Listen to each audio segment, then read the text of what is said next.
live right now, Tommy? Is it delayed? Are we definitely live? Because it's not coming up on YouTube right now, Tommy. Yeah, you're muted as well, so that's useful. There we go. We're live.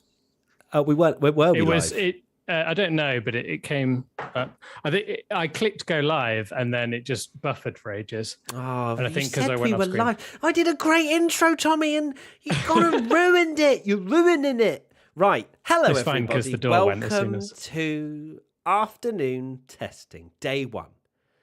And yeah, as I can see, I was mid-flow, and then you went and ruined everything. I'm joking. Welcome. Hello, everybody. We are here for afternoon, day 1 testing of pre-season, whatever you want to call it, testing, shakedown, running, whatever, rolling, who knows. But we'll be giving you as much information as possible throughout this afternoon of what's going on, where the teams are at. We've got, obviously, as you can see, we have taken your advice, your feedback, and we've popped in some live timing on screen, which is updated on the race. Oh, I need to mute Slack again every time. I just always... Those blooming notifications until tomorrow. There you go. Boom. But yeah, so we've got the live timing, as you can see there, which will be updated every so often. We will be getting lots of information, gossip, things going on at the track from our colleagues at the race, which is also very exciting because they are there and they can give us some insight that Formula One may not be able to give us, the Formula One teams, etc. So we've kind of got like Martin Brundle-esque, he's down at the track at turn 16 sort of vibes, which I'm very much enjoying. So thank you to the guys at the race. They have been awesome. And we will continue on with the show, really. It's a green light at the end of the pit lane, as far as I'm aware. It is a show, Tommy. It's always a show. It's always entertaining, you know what I mean? Volume up, apparently. I don't think the volume needs to be turned up. I think you need to turn the volume up. I think that's probably best. But anyway, Tommy, this morning, how'd you find it? Oh my God. Frank, sorry, the door keeps Tommy, going. Honestly, this is what happens. Tommy's the WTF1 founder, and he is so popular that every single time the door goes is someone asking for an autograph. You may not believe me, but it is the case. Tommy, look at him. He's got a Mercedes chair as well, but he's a Red Bull fan. Who is he really a fan of? Who knows? But as I was saying, well, let me reflect on the morning. Of course, Charles Leclerc was the fastest driver. Not that it matters. In the morning session, did 80 laps as well, the same as Max Verstappen did down in P6. You can see it on screen there, really. Norris did a decent lap time as well. And yeah, it's just been it's been good. It's been a good morning session. We're going to be keeping you up to date, as I say, as much as possible as we head into this afternoon. So let me run you through the drivers that are actually running this afternoon. So we have Hamilton in the Mercedes, Verstappen in the Red Bull, Ferrari, they have Charles Leclerc again. Lando Norris is in the McLaren, Fernando Alonso in the Alpine, Tsunoda in the Alfa Tauri, Lance Stroll in the Aston Martin, Alex Albon in the Williams, Valtteri Bottas in the Alfa Romeo, and Mick Schumacher in the Haas. So, yeah, there is a green light at the end of the pit lane, and we have 4 hours of just seeing what's going on, but not seeing. It's the beauty of trying to figure out what on earth is going on in the run-up to this brand new 2022 season. And maybe, just maybe, Tommy will return at... So, oh, look at that. As if by magic, he returns. Love the timing of the pace. I explained every time your door goes off, it's actually you signing an autograph because... You get a lot of people... Yeah, they can see the red carpet outside, so they just assume that must be your house, because Tommy doesn't walk on anything else. Good post? Was it a good post? Good delivery? Yeah, was it some F1 food. merch? Yeah. Oh, food. Fair enough. There we go. We're swigging both at the same time. So yes, we are underway, as I say. And Hamilton in the car. Going to be interesting to see what sort of running and lap times he'll be putting in. Russell did a 20.784 this morning. I'm sure there'll be lots of people analysing. Oh, there 2 times. Oh, is George Russell quicker than Hamilton? Yeah, exactly. You've sent me a picture of Hamilton on a scooter. Okay. Why not? Why not show this? Let's show it. Here we go. Boom. There you go. This is all the running Hamilton's done so far. Well, he's in the car now. Until now. So, yeah, until now. Hopefully that live timing will update as and when. It's not live in the sense of there isn't actual live timing like you have on the F1 app, but the guys at the race update that as much as they possibly can. They are in the media centre in Barcelona, so they get to see the times up there as well. So yeah, Tommy, have you gone through who's in the cars? I have. So excellent. If you'd actually been here, you would have known. But yeah, Tommy, reflect on this morning for me, will you? Reflect on this morning. Yeah, a little bit obviously frustrating we couldn't see, but it was nice to be joined by everyone. And I guess in terms of the actual action, or well, we didn't see it, but from what we obviously heard, cars are, other than the Alfa Romeo and maybe the Haas a little bit, a lot more reliable than we thought, especially in a new era. In the first one, we talked about how unreliable the new cars were in 2014 when they did the big regulation change. And did you say on the first day, Kimi did the most and it was about 30 laps or something? 31 laps in 2014. 31 laps. And every single team has done that already, apart from Haas and Alfa Romeo. So, yeah, Leclerc and Verstappen have done 80 laps already. So absolutely flying, just getting the times on the board. And clearly, these cars are working maybe a lot better than they thought. So in the lunch break, there's some interesting information that came out of there. Some people in the chat are saying that Sainz is running, but the information that's on the race says Leclerc. So I wonder if there's a few mixed messages going out at the moment. A few people saying Sainz in the Ferrari, but maybe you can check that, Tommy, whilst I go through some of the information from the lunchtime. So Ed Straw from the race has spoken about Haas's problems this morning. Haas only logged 20 laps this morning, thanks to a couple of minor problems that required some time to fix. The main one was a cooling leak that needed the floor to be removed in order for it to be repaired. There were also a few minor sensor glitches that had to be resolved, which added up to a lot of time in the garage. Another thing is the speed trap figures. Fastest in the main speed trap, located approaching turn 1 during the morning, was Williams driver Nicholas Latifi at 199.2 miles an hour, or 320.7 kilometers an hour. Wow. Not that fast, really. Yeah, it'd be interesting to see how those top speeds compare to last year when we see, because obviously completely different aero. But clearly Williams have got some decent straight line speed. The speed trap 324.2. This was last year, I believe, and it was Haas, Nikita Mazepin, and Kimi Raikkonen both did 324.2 kilometers an hour.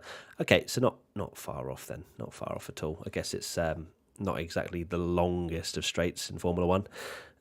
Tsunoda was second fastest for AlphaTauri with 319 kilometers an hour, and Leclerc third with 318.8. Slowest was Alonso at 294.3 kilometers an hour. GP2 engine jokes start now. Yeah, that is. Don't. There was talk that Alpine, was. Well, we'll find out. But rumors were that they were struggling with the new fuel rules, getting up to speed. But it's all just rumors. We will find out.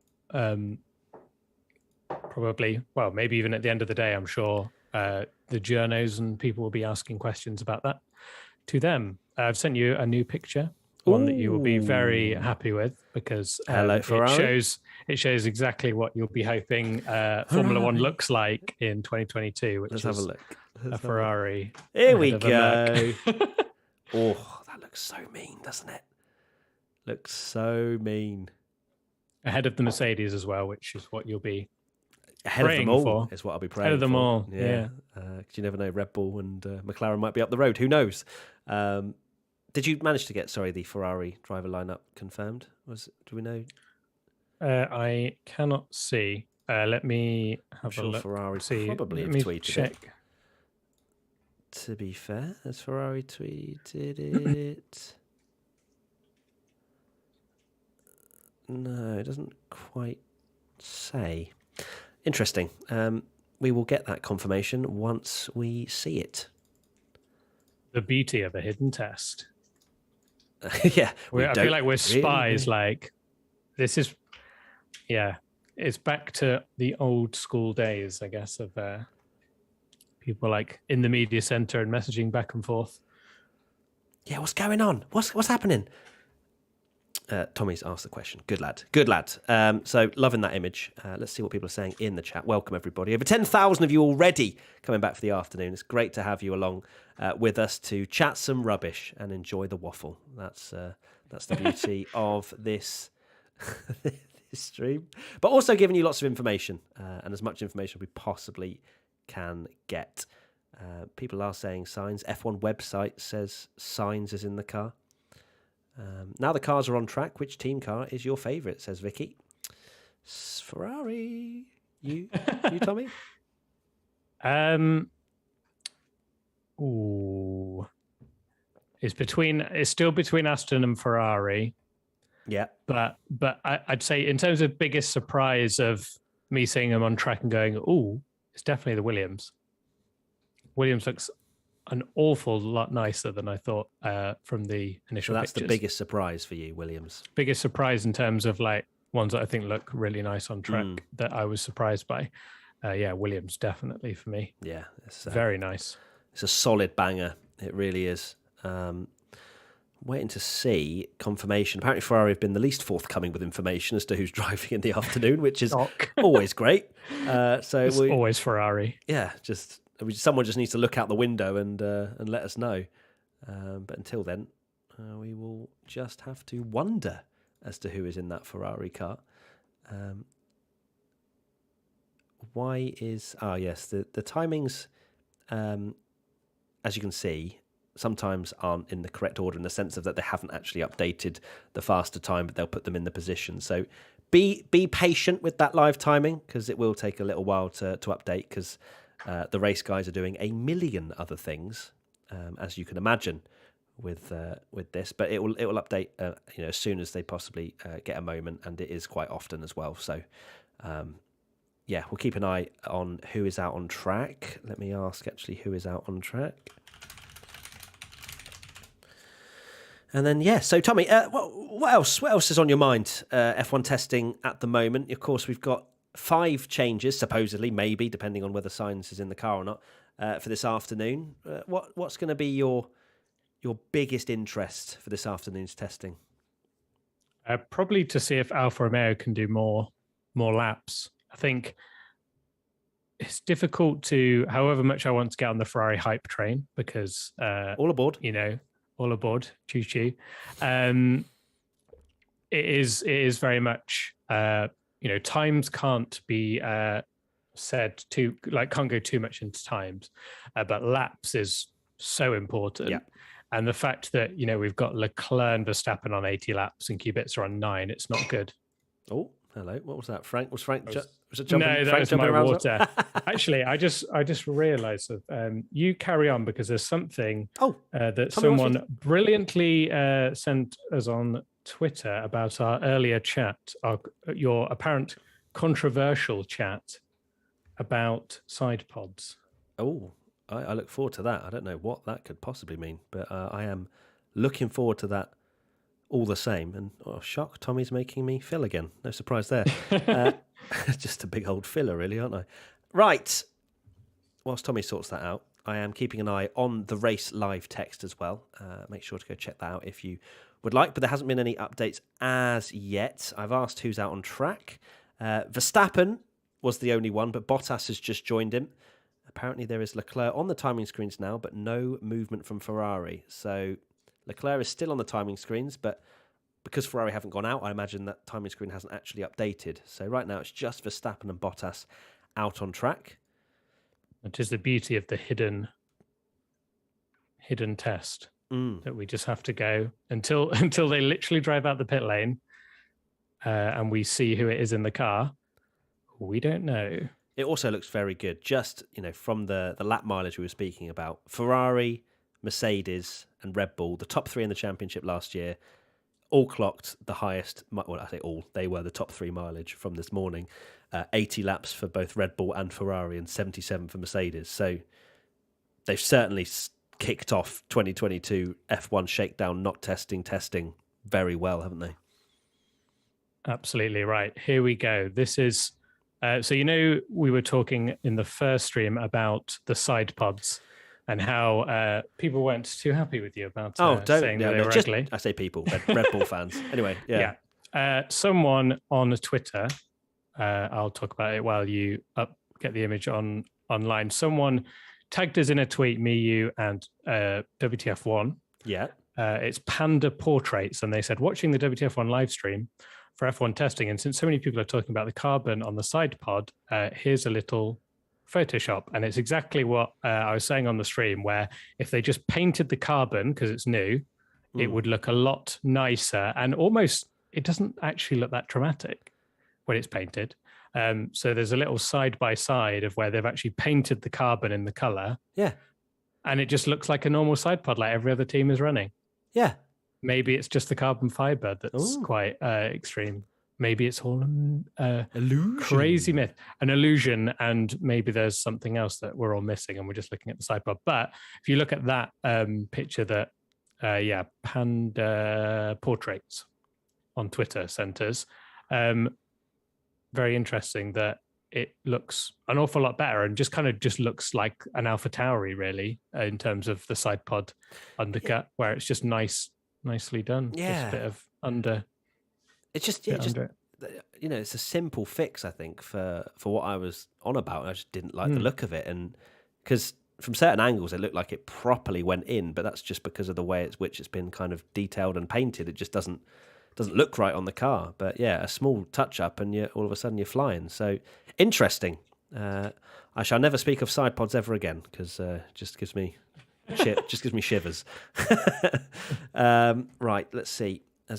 Okay, we've got oh my goodness me, the race have already popped out a little video on the F1 Tech Secrets under Alfa Romeo's car. So that is interesting, because they have analysed that quite heavily, because they think that Alfa are hiding quite a few interesting secrets. What a turn up to the books that'd be if Alfa Romeo are really good and Bottas has left Mercedes, wins the world championship in an Alfa.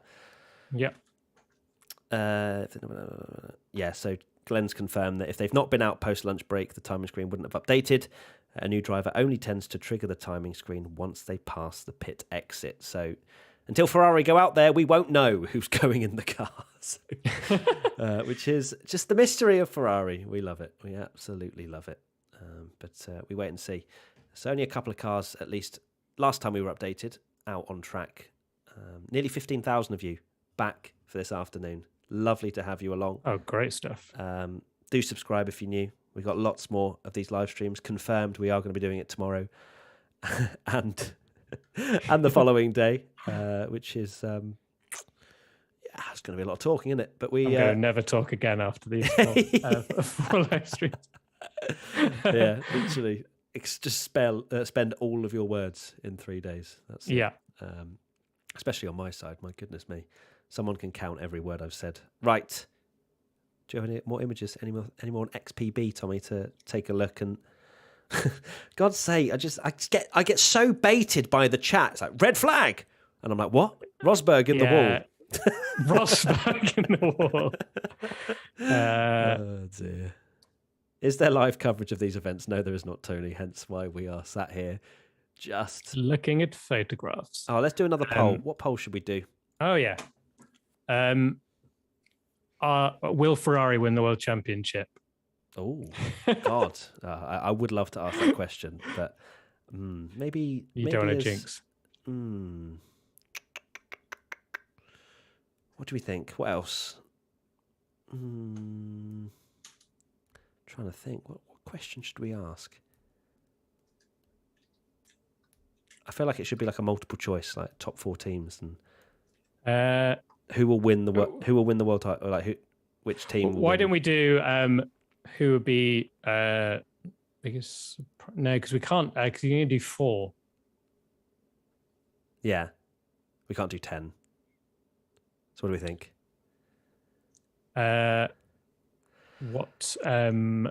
What were we going to do before that we were desperate to do a poll, and now we've got the chance to change it? I can't remember. All right, well, we can do a poll in a sec. You can have a think about what it may have been whilst we do that. Bottas has begun to set some lap times. So he has put four time laps on the board, and it's just 1,000th of a second off the pace set by Robert Kubica in the car this morning. And that's come off the C3 tyre, the same as Kubica. Very interesting. So Bottas and Kubica on a level at the moment. We've got some... Oh, interesting. Okay. So the question the race are covering that's being answered by Ed Straw. Connor Kelly asked, given the packaging philosophies are so different between the teams and the resource restriction era, is it feasible for teams to easily copy a design for this year? And Ed Straw goes on to say, yes, it is feasible to copy, but you are right, the cost cap does have an impact on how you approach that and on to what extent you can do it. It does seem that ideas might port from car to car more easily this year because of the very prescriptive regulations, despite the big visual differences. So that is interesting that we could see some copycat designs, but and of course they've got the show and tell, so they copy. So it's easier. not exactly hard. Yeah, exactly. They can literally go into the pit lane, and someone will tell them exactly what's new on their car, and they can write it down. Yeah. Oh, I wonder what the oh you're just going to tell me. Oh, lovely. Yeah. Oh, thank you. And how do you make that? Oh, thank you so much. Yeah, I wonder if the engineers love it or hate it. That essentially, but they absolutely love it when it's not their turn to present. But then when they're the ones presenting, it's like we don't want to tell everyone our secrets. But then obviously, I'm trying to think obviously at the end of the season, Red Bull were convinced that Mercedes. Rear wing was illegal, and we're like, there's absolutely no way that's not illegal, but they could not prove it. Yeah. I bet that last year, Mercedes going into the pit lane and going, here you go, this is how we do it, blah blah blah. I know it won't be that extreme, but they're essentially like saying that that's their new part and stuff. It could change the game. I guess it's a way to keep it close. I mean, that's what all these rules are, aren't they? They're doing everything in their power to make F1 as close as possible without making it a spec series, I guess. Yeah. F1 can't go down that route because that's where we maybe lose the genius of the teams, and that's not something we want to lose from Formula One. As much as we want to have close racing, give them a certain set of rules, quite restricted set of rules, make a car, and hope to God that one team doesn't get it really, really right. That's essentially the dream. Find really, a balance. You got to find a balance as well, because however much I want lots of teams winning, sometimes it's like be careful what you wish for, but sometimes like too many, and if it's just like I'm thinking like Formula E that season where like the person in 25th could still win the world title with 2 rounds to go. While that's like cool, and it's like, okay, it's really close, would it be as exciting that, the reason it was so exciting, I obviously want more teams to be involved, but that it was Hamilton versus Verstappen all year, and then maybe, next year it's Lando versus Charles or something, or whatever. I don't feel like it would be this. You wouldn't have those moments where like Ocon winning, it wouldn't feel as special if it's just a random winner every single time. There's levels and to that it, is part of Formula One. Yeah, there's levels to it, absolutely, and we can't lose that feeling of Formula One where you don't want to be forcing entertainment. Abu Dhabi 2021, but you don't want to be forcing it, because it does lose that element of excitement when you do get an underdog winning. So yeah, it's a very fine balancing act, Formula One. But hopefully these regulations are heading in the right direction. And, I'm sure there are going to be some banning of certain things that teams have come up with that Ross Brawn will be jumping on very quickly. But they haven't got much time in terms of testing and running. If, for example, a crazy innovation, the Red Bull sidepod, whatever, if that gets outlawed, then, Formula One teams can be left a little bit stuck. And I'm sure there are a lot of conversations behind closed doors where, for example, Das gets banned. I can imagine Mercedes didn't take that lying down, and I'm sure there are lots of conversations we don't see where there big arguments over what is allowed and what isn't allowed, because you don't want to. Formula One wants to peg the leaders back so that it's better entertainment, but then you don't want to make it so that the teams don't want to be in Formula One because they keep getting hindered. It's like in other motorsport series where you get like weight ballasts and stuff and success ballasts. Sorry, it's at what level does Formula One go to try and make a season entertaining? Yeah, and you want that kind of progression. Like, would it be as exciting if George Russell was leaving Williams to join Mercedes if Williams were really good? Probably not. It's the fact that, driver moves when it's like, oh, now we get to see someone in a really quick car. There is part of that as well. Like you want to see like people go in at the smaller teams, earn their worth, and then it's exciting when they join a top team and then they get their chance in a big team. It just needs to be closer. It doesn't. I don't mind the fact that you say it's Red Bull, Mercedes, and Ferrari who are the top three in the team last year. Say it is like similar to the hybrid era where it's those three winning a lot of the races. Yeah, I don't mind that as long as the gap between the person that's sixth out of those team and everyone else isn't 50 seconds every race.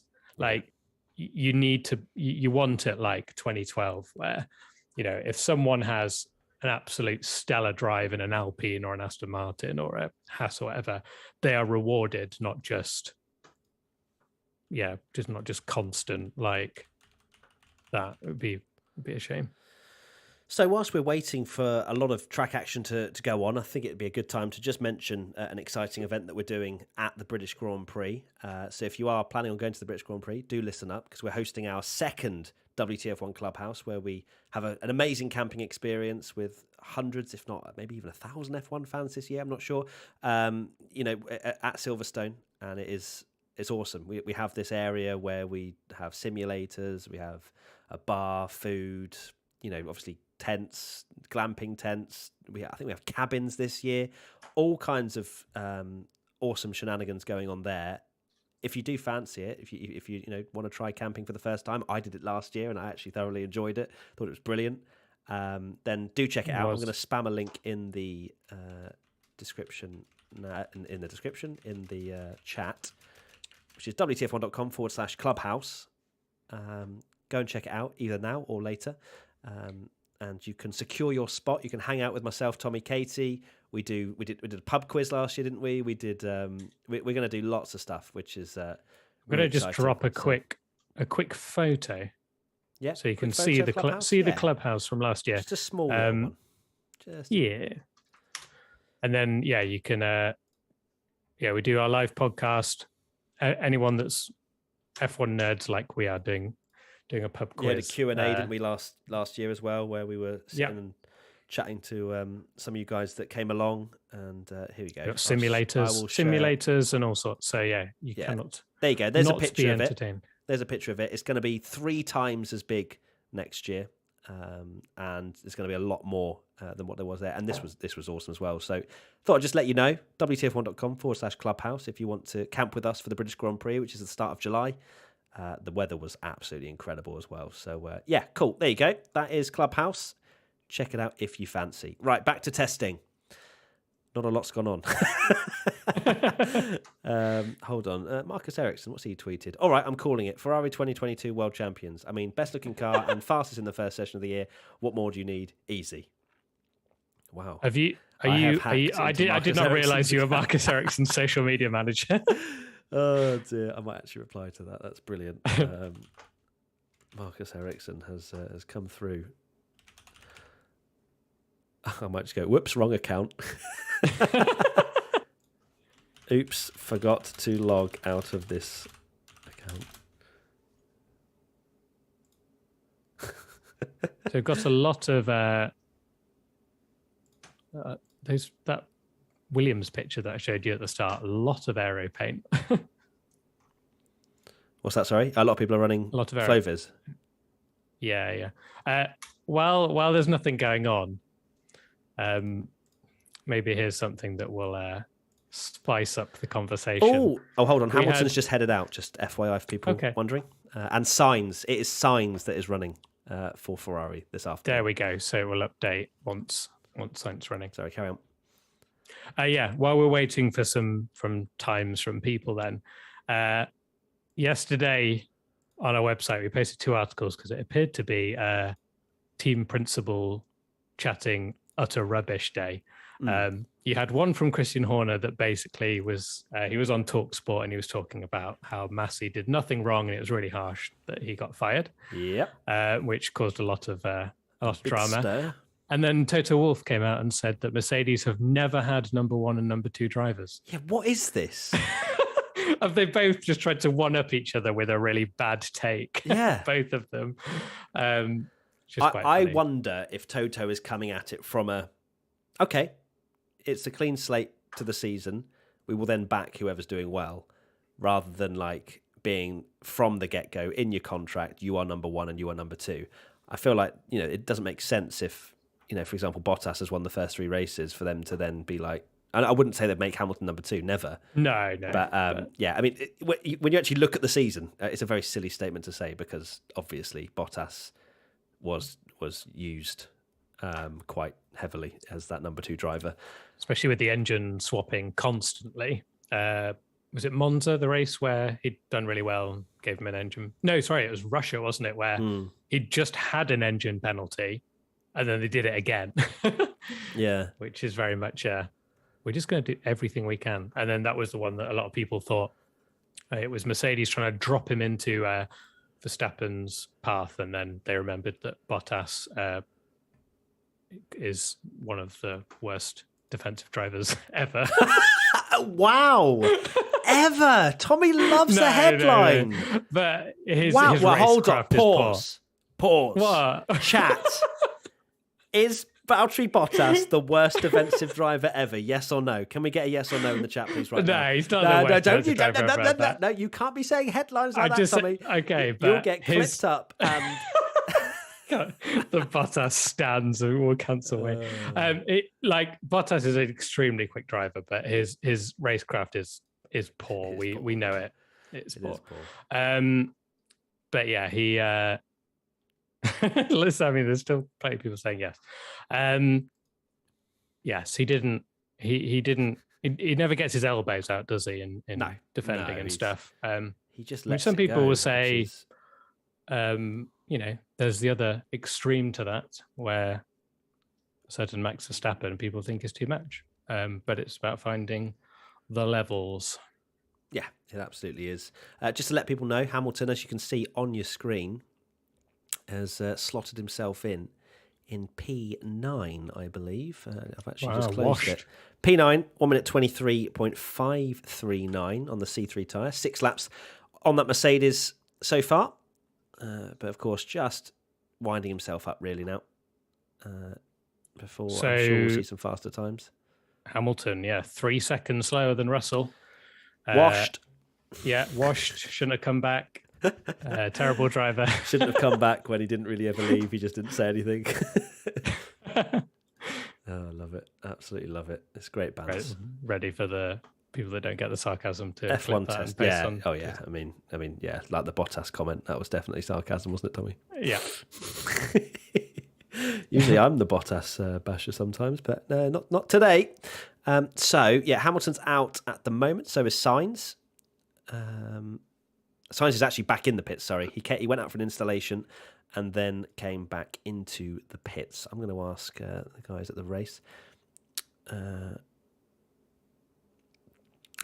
One question, what have you been most interested to see on the cars today? It's been a big question a lot of people have been asking. I've been most interested, I think just in general, to see the innovations that the teams have come out with, because of course, they will be testing a lot of different designs. It's interesting to see that, the likes of Haas has been spoken about as the most developed car in terms of how much they've put into innovations themselves. I think for me, it's always about the mileage as well. Like I want to see what teams can run faultlessly throughout the morning and the afternoon, and right now that is Ferrari and and Mercedes. any reason, I'm going to get a Ferrari cape if they have one. But yeah, I think generally speaking, it's just to see which teams are looking strong in terms of mileage, and just to see the cars. Even if it is just pictures, it's still exciting. What have you been most looking forward to seeing today, Tommy? Well, I guess from the start it was Red Bull because we hadn't seen the car. It was obviously a lot of people desperate to see the Red Bull.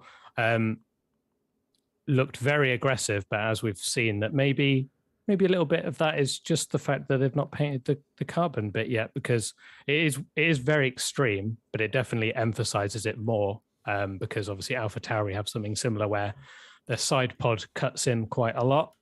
I guess it is extremely thin. Like the actual bit that sticks out of the Red Bull, it cuts in so much.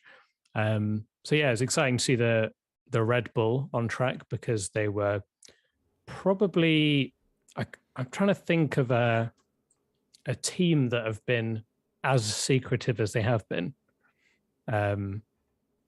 I've seen some hilarious memes of like Red Bull and their fans being like all like shy in the corner, and then there's Mercedes like bopping away, and so's Aston Martin like properly showing off their car in every angle and stuff like that. It's been interesting to see how secretive Red Bull have been in it all. So extreme to just, it's clear they painted the Formula One show car that they all got given to use to tease it and stuff. So they didn't want to give away anything. But even after that, it was they've only just released the photos of it on track at their Silverstone private test today. Whereas obviously everyone else with their shakedown of shared photos and stuff.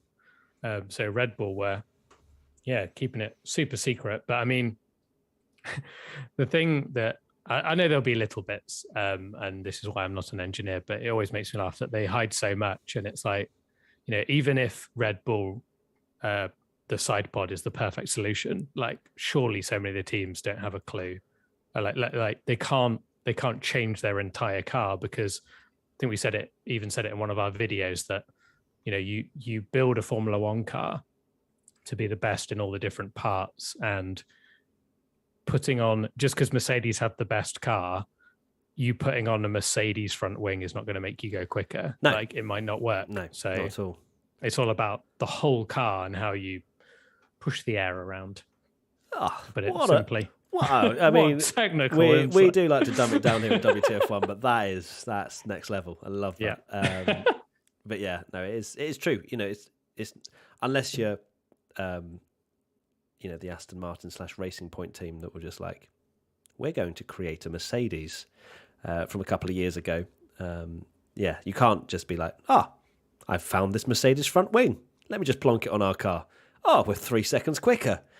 Doesn't work that way. Yeah. They all have their own concepts, the way that they manage the airflow through the car. They've got also so much intricate details that I'm sure is quite difficult to appreciate unless you fully get, proper zoom-ins and close-ups of, even the floor. I think that's going to be the most. I'd love to see the underside of the floor and how much that's changed from last year to this year, because that's where the teams are generating most of the grip. So, yeah, really interested to see when we get some close-ups of that. You got any more images, Tommy, from XPB? Anything fresh off the press? Yeah, let's have a little gander. Let's zoom this Red Bull shot.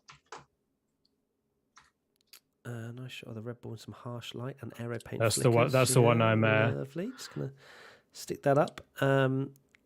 I didn't see the reasoning behind the Alfa not running much, Glenn. I did clarify about Haas, but if you have the information on Alfa, I'm more than happy to share that with everybody here. So thank you, Glenn. So is that the one you're going to send me, Tommy? The beautiful Red Bull.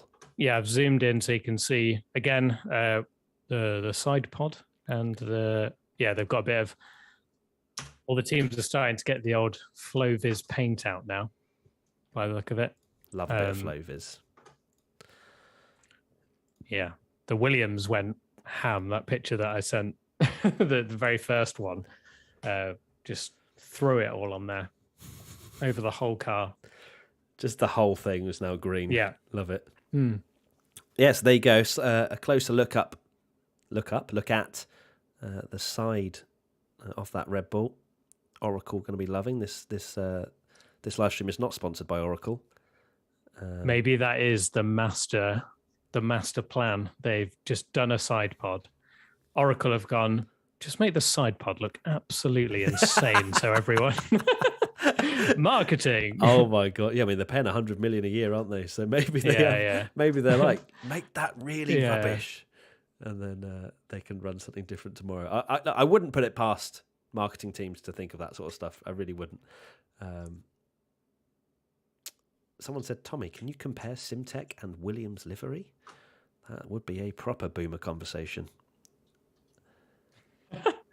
We don't have anything. Okay, so in terms of Alfa Romeo and their lack of running, Ed Straw said Alfa Romeo's lack of running for much of the morning was down to what it describes as a small part breaking and needing to be replaced. They're confident it's a one-off and the car is back up and running now. So there you go. Alfa should be back and loving life. And you'd imagine that Alfa Romeo and Haas will try and do as many laps as possible as we roll in. Mazepin's time has improved. That's why he's sat in 10th. It was 24.5. Interesting. So Interessant indeed. So Hamilton's not setting the world alight at the moment on times. 23.539 in P9 at the moment. And we've got 3 hours. 3 hours and 15 minutes. 3 hours to go.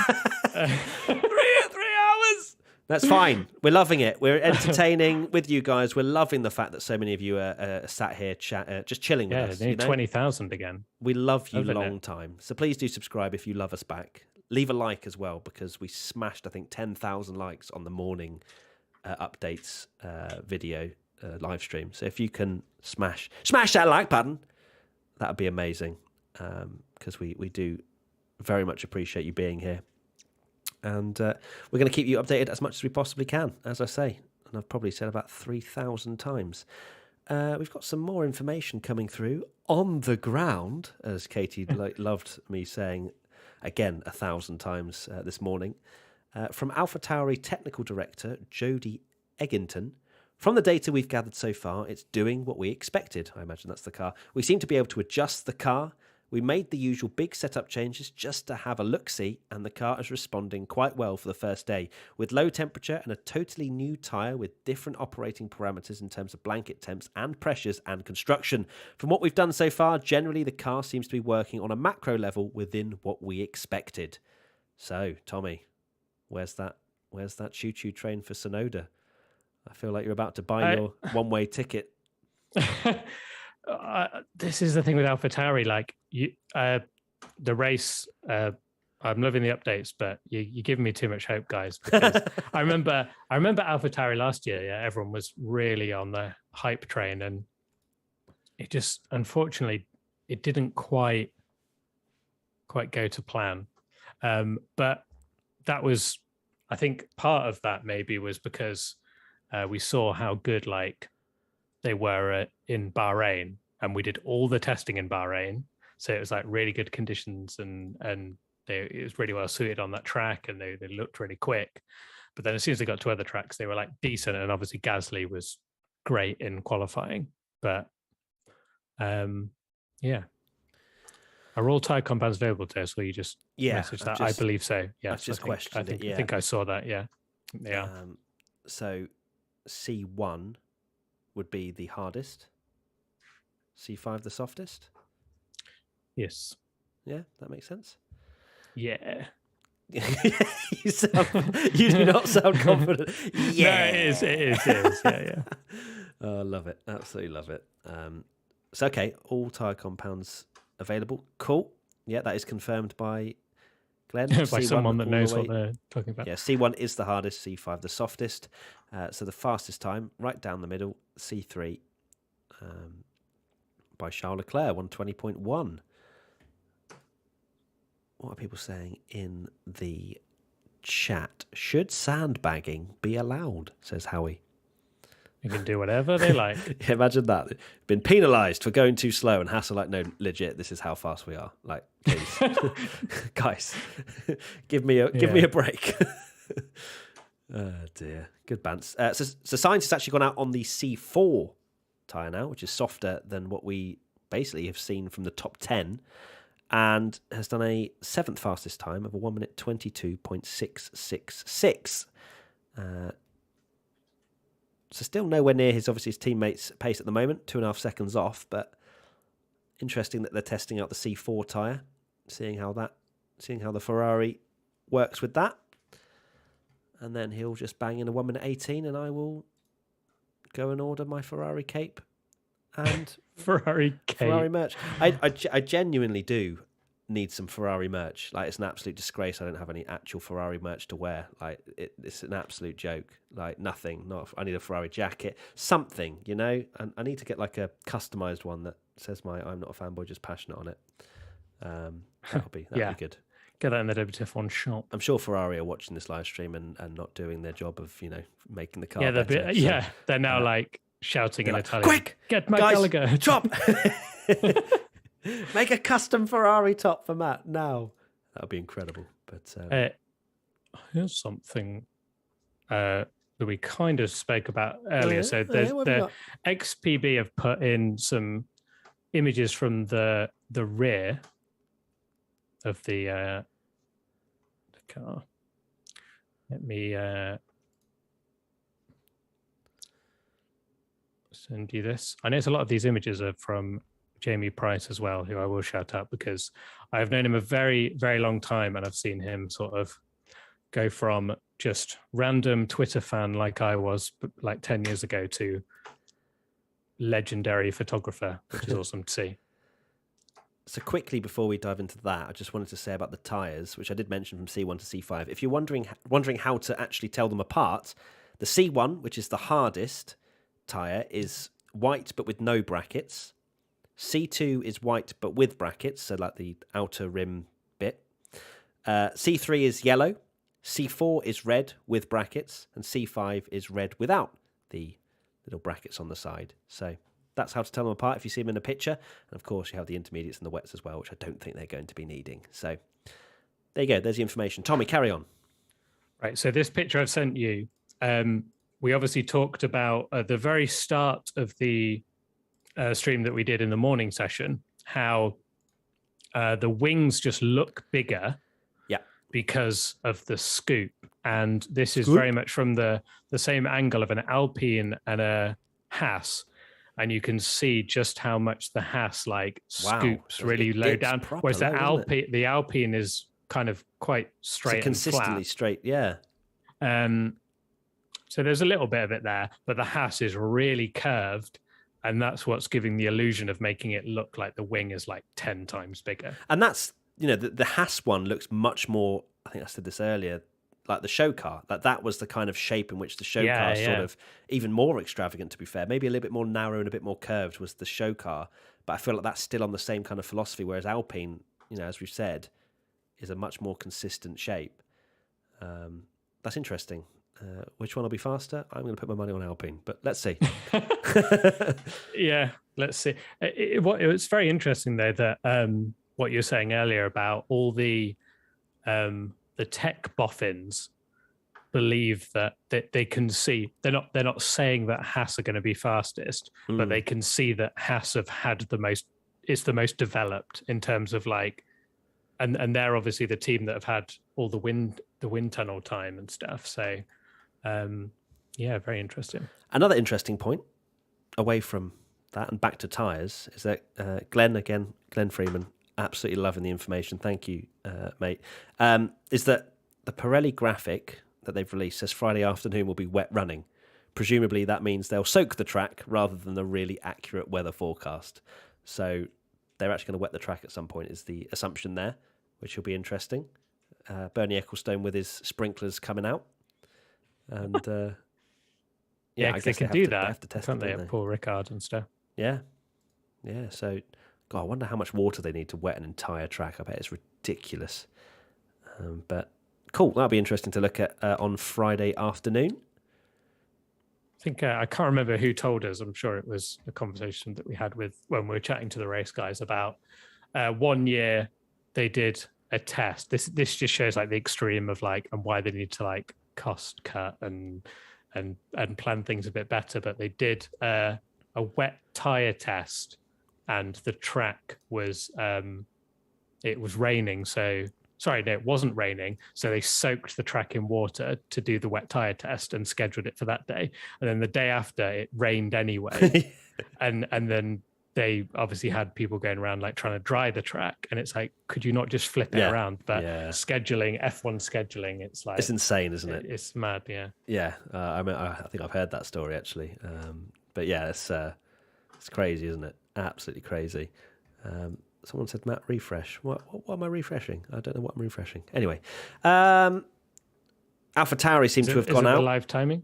Live timing should be running quite nicely and just chilling, to be honest with you. I know, don't worry, it doesn't actually update that quickly. So I'm going to actually ask who is out on track right now. Who is out on track? See, I love that, Tommy. I love the fact we've got the race, our sister brand, let's call them. We're in this beautiful journey together in trying to give Formula One fans the most information and entertainment out of anybody.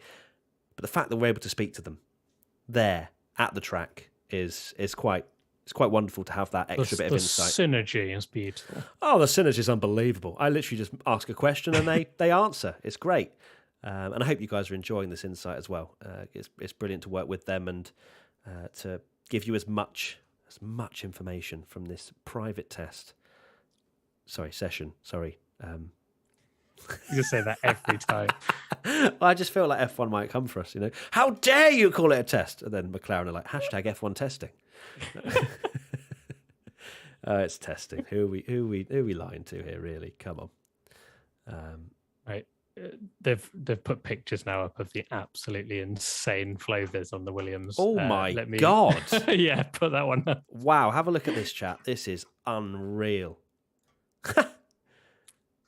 I reckon someone has literally slipped over and just had a bucket of it, just gone straight over the front nose. They're like, just a little bit. Just a tad.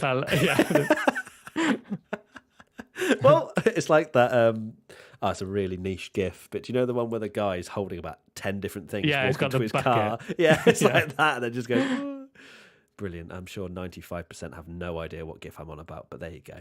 So there you go. There's the Williams. Classic GIF. We're definitely going to do a video around explaining about the flow viz. We'll do one around aero rakes as well, and answering some of your questions there, because it is interesting, you know, that teams have all this data, all these sensors on the car, and yet they're like, you know what, I'm going to just pop a bit of paint on, see what happens, you know.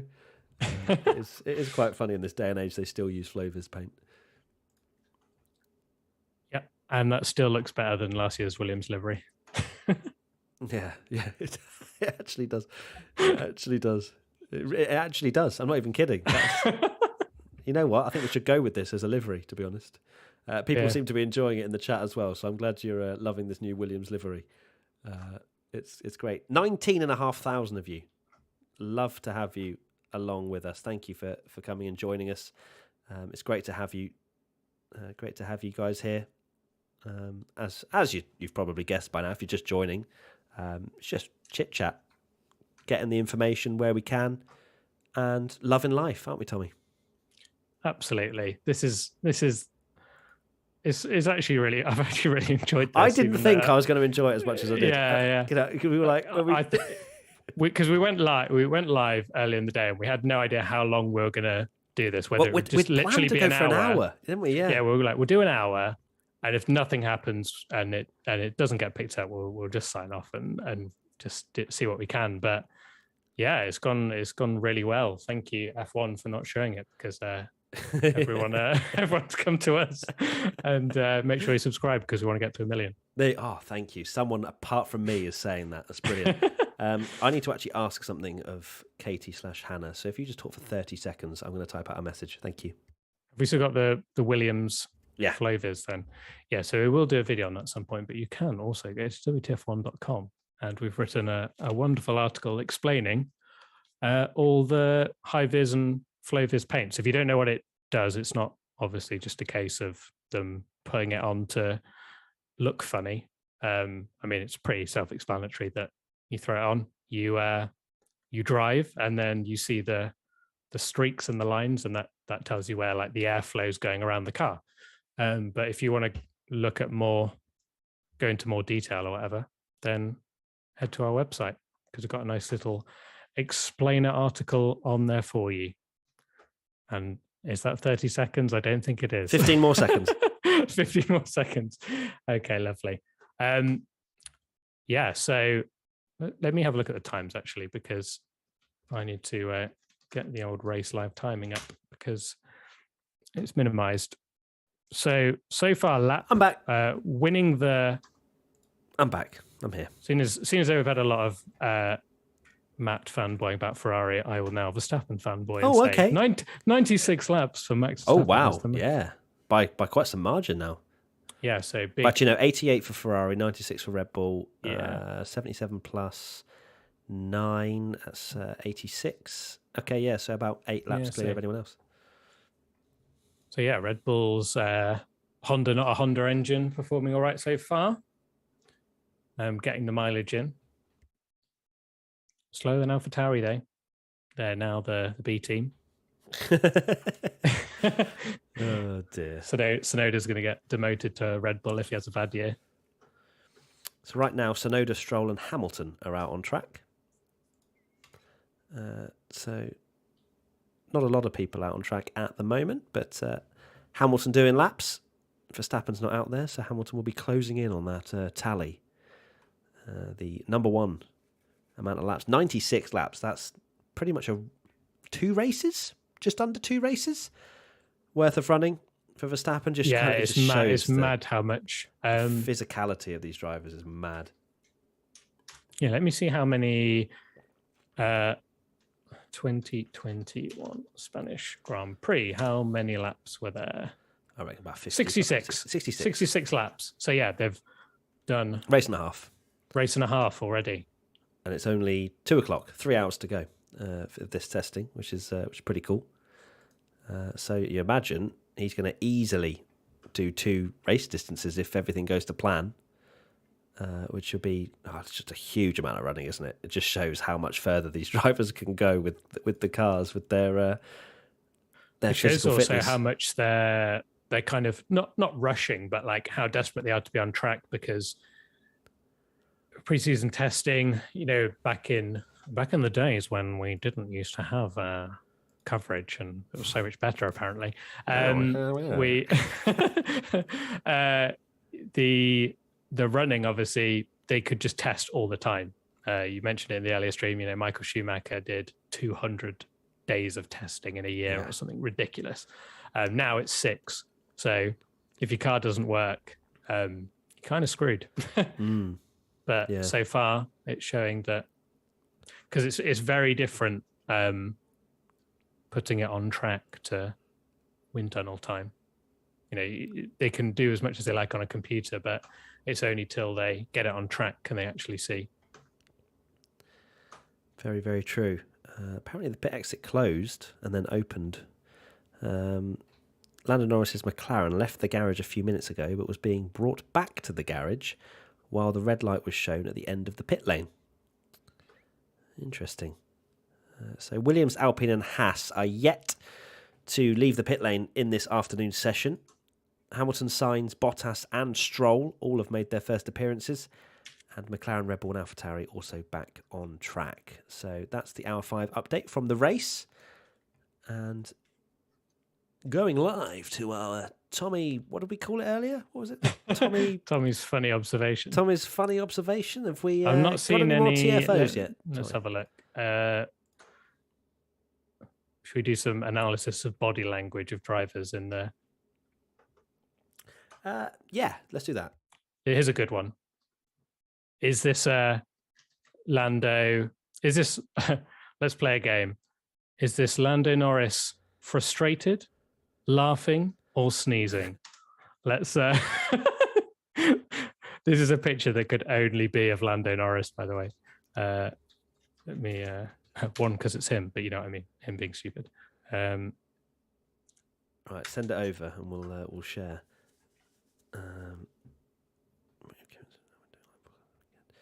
Okay, download.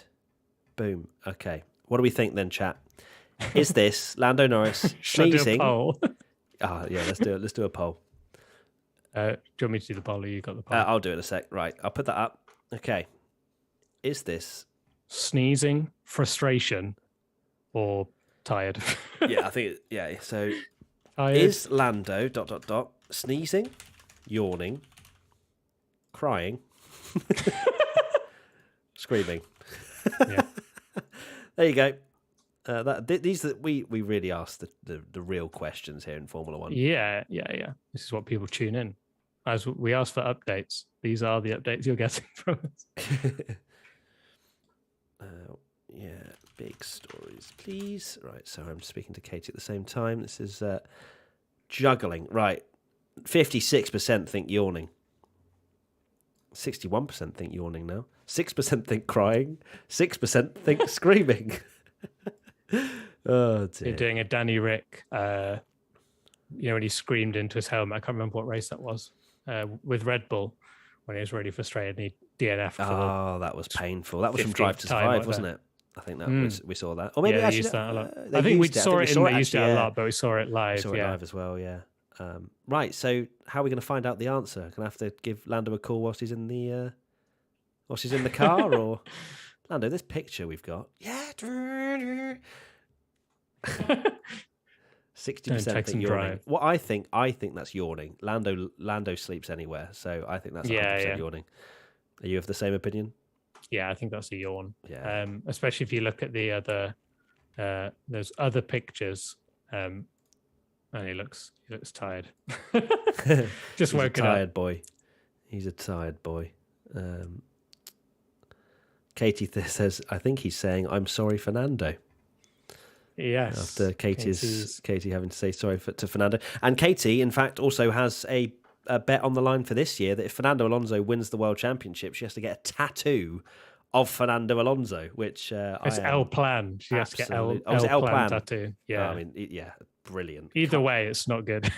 Honestly, I will take either a Leclerc World Championship or Fernando Alonso World Championship. I'd almost sacrifice Leclerc for Alonso and a tattoo for Katie that says El Plan. I think that'd be brilliant. Right, updates. There's new parts at Williams, a common sight during F1 testing. Car parts being carried through the paddock. I don't know if you can use that image, Tommy. I'd imagine you can. This is a Williams floor covered up, unfortunately, is what the race have said.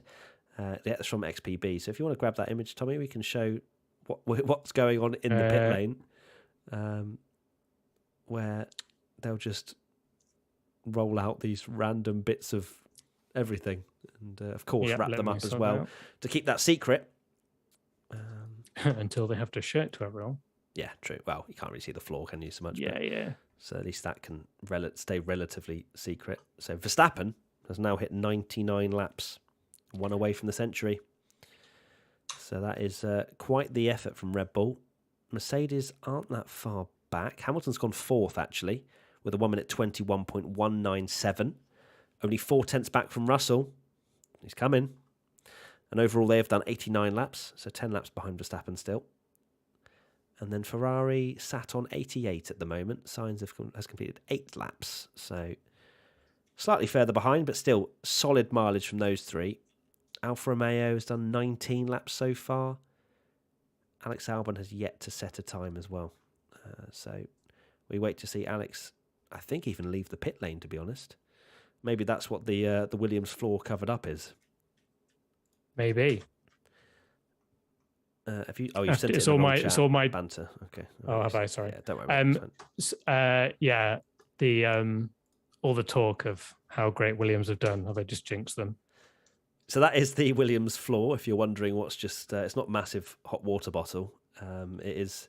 It looks like if you've ever lived like where you've got like a mattress in like a spare cupboard or whatever, and when someone comes over and they're sleeping in the living room, and you bring the airbed in. I don't think that'd be very comfortable. I can tell you that for free. But yeah, there's the Williams floor.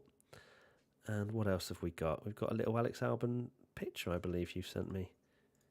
In his in his helmet with his Red Bull it's interesting that he's still Red Bull. I know a lot of people were Red Bull driver, Mercedes engine. Confused, but yeah, that's going to be an interesting one, isn't it, for Alex this year? Because I imagine Williams have to keep some information back from Alex Albon, seeing as there's a conflict of interest being a Red Bull athlete and a Mercedes engine. Well, I think he's sponsored by Red Bull Thailand, so it's literally just a sponsor. So he's left the team completely. Oh, really? From my understanding, he's just sponsored by them. So, like, that's probably why still. As well. It's like, it is very strange because a lot of people thought, there's no way he's going to have Red Bull because it's a Mercedes engine, but it's a sponsor at the end of the day. Like, he's sponsored by Red Bull Thailand.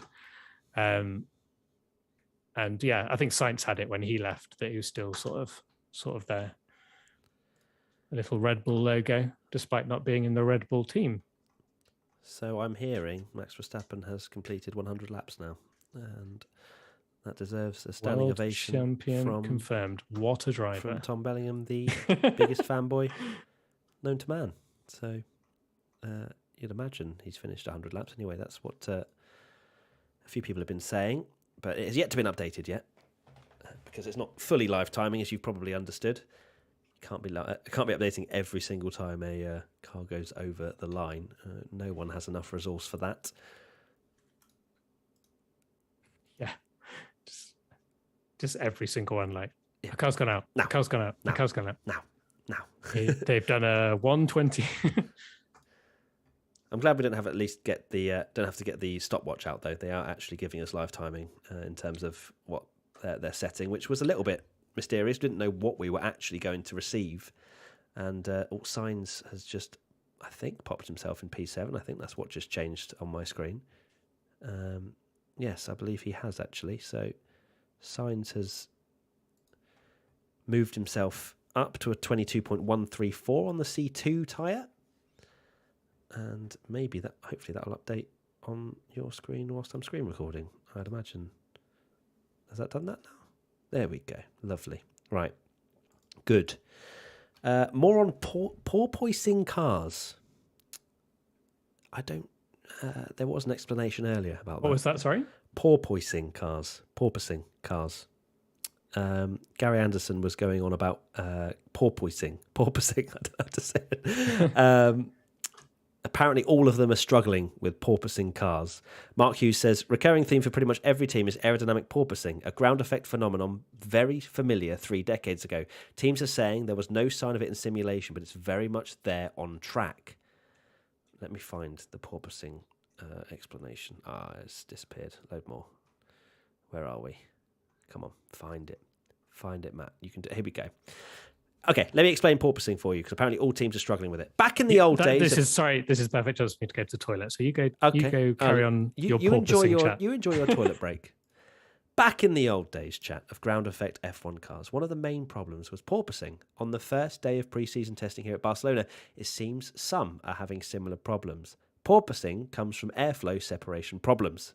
So with the underfloor responsible for a much higher percentage of the front downforce and running close to the track surface, the new cars are a likely candidate to suffer from this problem. However, it could be set off from the front wings, so the teams need to investigate where the problem originates from and not just blindly try to fix it. Porpoising happens as the car is approaching maximum speed and hence load, which in turn reduces the ride height. If the separation is sufficient to mean that the downforce is reducing, then the car will be released and the ride height will increase. Then the airflow will reattach and the ride height will again reduce, creating the same separation. This cycle will continue with the front of the car bouncing up and down. The fix is to make sure the downforce is never reducing. The effect of the separation on the downforce produced should mean it is either linear or increase at a slower rate. It's about finding a happy medium so the car does not bounce around so much. And then Gary Anderson continues to say, I remember in the old days of Formula One, the ground effect Ligier, which was back in 1979, where they went past the pits at Monza, porpoising so badly that the front tyres were coming off the ground by a good 2 inches. So you can see, hopefully that explanation was pretty good. It sounded good, at least from what I was reading from Gary Anderson. That's bad. You don't want the car coming off the ground completely. Definitely not. That's not good for grip or anything, to be honest. So interesting. A lot of problems, especially if they haven't seen it in the simulations. That's not something they've really really prepared for. Meat Rocket, should I be taking notes? No, you don't have to take notes, don't worry. Hopefully what I've just told you is understandable. So the car bobbing up and down is not a good thing for Formula One cars, as you would imagine. You know, they want contact with the ground at all times in order for the direction changes and to have the optimum level of grip. Tommy, he's back from the toilet. Hello. Porpoising chat over. You didn't hear it. Well, I have So seen. basically, I've seen the cars it on are the race. bouncing up and down. Yeah. In short terms. So there you go. Matt, will you forgive Tommy if he was to jinx Ferrari this year? Never. No. You'd never speak to me again to be if fair, I I said. can probably blame myself at this point if Ferrari don't do well. I don't think I can really blame it on Tommy because I have gone properly in. Okay, we are going to do a very quick shout out for one of our partners, which is Elgato, and just want to show you very quickly what we created with them. Look at that, the Stream Deck. But I'm not a fanboy, just passionate Stream Deck, which is pretty damn cool, isn't it? Have our very own one. So if you fancy getting one, Tommy's going to put a link in the description below. If you want to check it out, have one for yourself. It is very exciting, very cool. I've got one actually somewhere around here, but I won't move because I feel like I can actually see it. It's right there, but I can't move right now because there's so much stuff around me. So yes, very exciting. If you want to check it out, as I say, link in the description. And yeah, there you go, Elgato. Very excited to actually have them on board because this mic, the arm stand, pretty much everything, the webcam, etc. Everything is Elgato, which is our awesome. podcast sounds lovely now. Just speaking, like just hearing your dulcet tones, Tommy. Oh yes. Lovely. Oh, stop it! Oh my God, Peggy 18. Right, back to some other testing stuff. So that's the Williams thing, as we said. That's Lando yawning. Let's go back to the Williams Flovis paint whilst Tommy finds me some more images on XPB. I've just found a brilliant one. Oh, what have we got? This is quite another game. Have we got another game? Yeah. Oh yes, I love games. How good do you think the Red Bull is based on Sergio Perez's face? Oh, Tommy, these this games is are incredible. This is such an old school meme. Like I can't believe memes are like you can have a boomer meme now, but the not bad face, it's like proper old school. Yeah. Perez is doing this to an absolute T, that meme. Let me send it over. Playing another game here, chat. It's good stuff. Probably just wants to be in the car. He's probably watching. Yeah, he's not running today. There, for people wondering, he isn't running today. He's running tomorrow. Yeah. So just to explain whilst Tommy sorts that out about Lando Norris's stop at the end of the pit lane. McLaren mechanics were wheeling Norris's car back to the garage. Timing showed the car had left the pit lane and it was shown as stopped, but the team did retrieve the car once the pit exit was closed. So it was a simple roll back to the pits jobby for Lando Norris. Ocon's actually out there as well. He's just he hasn't set a lap time, but he's done one lap and he's in that Alpine. So to be fair, Alpine, 55 laps so far. Not a huge amount, but you'd imagine Ocon would have wanted to get out there a little bit earlier than what he has done. Right, let me get... Okay, this is the Sergio Perez game now. Right. Here we go. Right. How do we poll this? Where will Red Bull finish based on Sergio Perez's facial expression? What, and then we'll go first, second, third, fourth, or lower. Fourth or lower. Right, boom. I've asked the poll. Here we go. Is there no way to watch this live? Absolutely not. Why do you think 20,000 people are listening to us chatting absolute craziness and showing pictures? Because yes, there is no other way you can watch it. So join us for the chat.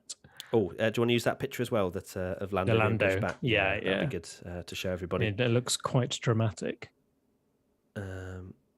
What happened to Aston Martin? Mamba's asking. I don't know what's happened to Aston Martin. Is there someone? Just generally, like the fact that just an overall question, or interesting. There's another question actually. Should probably roll into that the race are covering on their live text, which I think I should probably share with Ed Straw asking some questions. This one was, how does this testing differ from the Bahrain test in terms of what the teams are looking to get out of it? So Ed Straw says, the two major differences are timing and conditions. The first test priorities are proving reliability, evaluating correlation with simulation tools, initially making some more extreme setup changes to help understand how the car behaves at different ends of the range, and also understanding the new tyres on genuine 2022 cars. As I said earlier, they have run these new wheels, but only with the previous iteration of cars. In Bahrain, there will be more performance running, higher, more representative track temperatures, and the teams will be building on the foundation of knowledge they gained in Barcelona.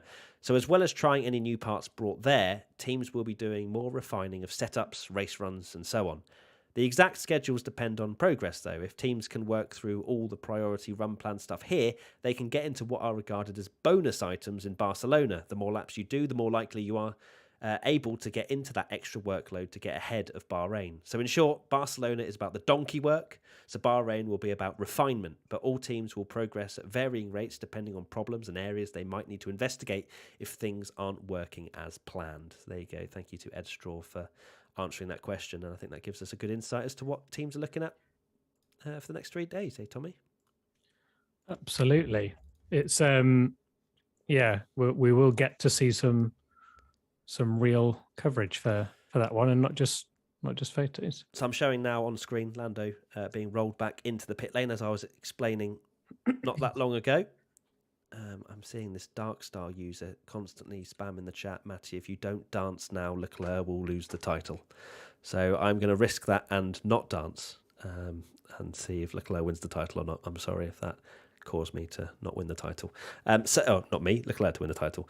So it's on the screen now. I don't think there's any massive issues from what I understand in terms of getting the car back, but Norris will back to the pits is not the ideal start to your afternoon session. Not the greatest. I've got just went on Twitter actually, and for any sort of livery and photography nerds, so mentioned earlier one of the people out there that's providing these wonderful photos for us on XVB is Jamie Price. And he's just tweeted, interestingly, the McLaren does not photograph very well, brackets in my eyes. The orange washes out a lot on camera. And I've just sent you a photo actually where, because it's such a matte finish, it almost kind of looks, I don't know, it's like that, it's like fluoro, isn't it? Fluoro orange. Yeah, it does wash out. It's a very good point. So photographers not all too keen on the new McLaren. To be honest, when they shared the picture on when they shared their B-roll video, I thought the very same, that it's such a matte finish and it's glossy, that like a fluoro kind of orange, that I think it might look really bad on the TV cameras, because the TV cameras look quite dull and desaturated and stuff. Yeah. It'd be interesting to see how the McLaren looks on screen, because obviously you can make this amazing, bright, awesome, crazy color, and then it might not work. Exactly. They don't really know until they go out and run it as to what it's going to look like. But yeah, I completely agree. It does look washed out and not ideal for McLaren washed. McLaren car, McLaren washed. Out. Oh dear. Good stuff. So for those that can't see, because obviously we've got the top 11 on the screen, as you can see. Below that, we've got Mazepin with a 1 minute 24.505 on the C2 tyre, 20 laps completed today. Bottas in the Alfa Romeo, 1 minute 25.120 on the C2 tyre, 10 laps. Kubica with a 1 minute 25.909, C3 tyre, 9 laps. Lance Stroll in the Aston Martin, a 1 minute 26.908 and the C2, 7 laps. Mick Schumacher, a 1 minute 29.257, 4 laps on the board. And Alex Alban in the Williams, no time set, C5 tyre, and 4 laps running as well. So right now, you're ringing a small alarm bell if you're Alfa Romeo. I was just about to say it. 19 laps. 19 laps, and we compare that to Verstappen, who's apparently 99. still on 99. I don't know if that has actually gone up since then. But 19, yes, that's 80 laps behind already for Alfa Romeo, and a team that definitely needs the the data and the details behind all this running. Williams have done 70 laps, which is pretty decent. Aston Martin, they've done 59. Oh, it's just updated actually. Schumacher's put in a 1 minute 26.879 now. Who else are we looking at? So Verstappen 99. Ferrari have done 96 laps now. Stroll's only done 8 laps. That's quite another. Yeah, so they're not going out and doing all too much, and it's not a very good time either. Yeah, not a huge amount. Really Hamilton, I think, is the most in terms of, or I think maybe level with Verstappen. I think it is actually level. They've both done 19 laps this afternoon. But yeah, that is quite interesting. So Alpine collectively have done 65 laps. Yes, I think the only problem really is Alfa Romeo and Haas, 27 laps. Other than that, they're kind of very much into the 50s and above for the other teams. So it's, dare I say it, despite all the talk, this is obviously a very early evaluation, but if we're going on sort of like lap count being the key here and of what teams are going to be good and not, there's not really a surprise in that the Mercedes, the teams with the most money and the better teams of the Ferrari, McLaren, Mercedes, and Red Bull have done the most laps, and the teams struggling for laps are Alfa Romeo, Haas. Yeah. Williams did a fair number of laps in the first session, and Aston Martin, Vettel did 52 laps at the start, so they're doing all right. But yeah, I mean, Alfa Romeo and Haas, Alfa Romeo and Haas stand out quite significantly there, which is a shame for them. Latifi did a good amount, 66 laps this morning. So Williams are at a combined 72 at the moment. There's another Floviz in the Slack chat, Tommy. I don't know if you've seen it or not, of the Alpha Tauri, which looks quite cool. If you want to share that one, nice, will do. Yeah, I like that one a lot. What about chat? What's chat saying so far? We are over 20,000 of you watching again. It's great to have you here for this F1 testing update, day 1 afternoon session. Just so you know, we will be doing this live stream tomorrow and on Friday, and we will be doing as much as we possibly can to keep you in the know with what is going on at F1 testing. We will get Katie involved probably tomorrow, I'd imagine now. Yeah, it might be you and Katie tomorrow, because I might have lost my voice by then. I've never talked so much in my life. You and Katie might have to do a morning or an afternoon session as well. Definitely. We'll swap so we around make sure that more. any videos go out apart from live exactly. streams. But no, I think a lot of people are enjoying it, which is great. So yeah, it's great to have you guys along. So look forward to this tomorrow as well. With a new Big Jet TV. Big Jet TV. That's what we are. That's all we are. Right. Let me get this Alpha Tauri up on screen now, which is quite cool. There we go. Oh, Tommy, you've moved your camera, you idiot.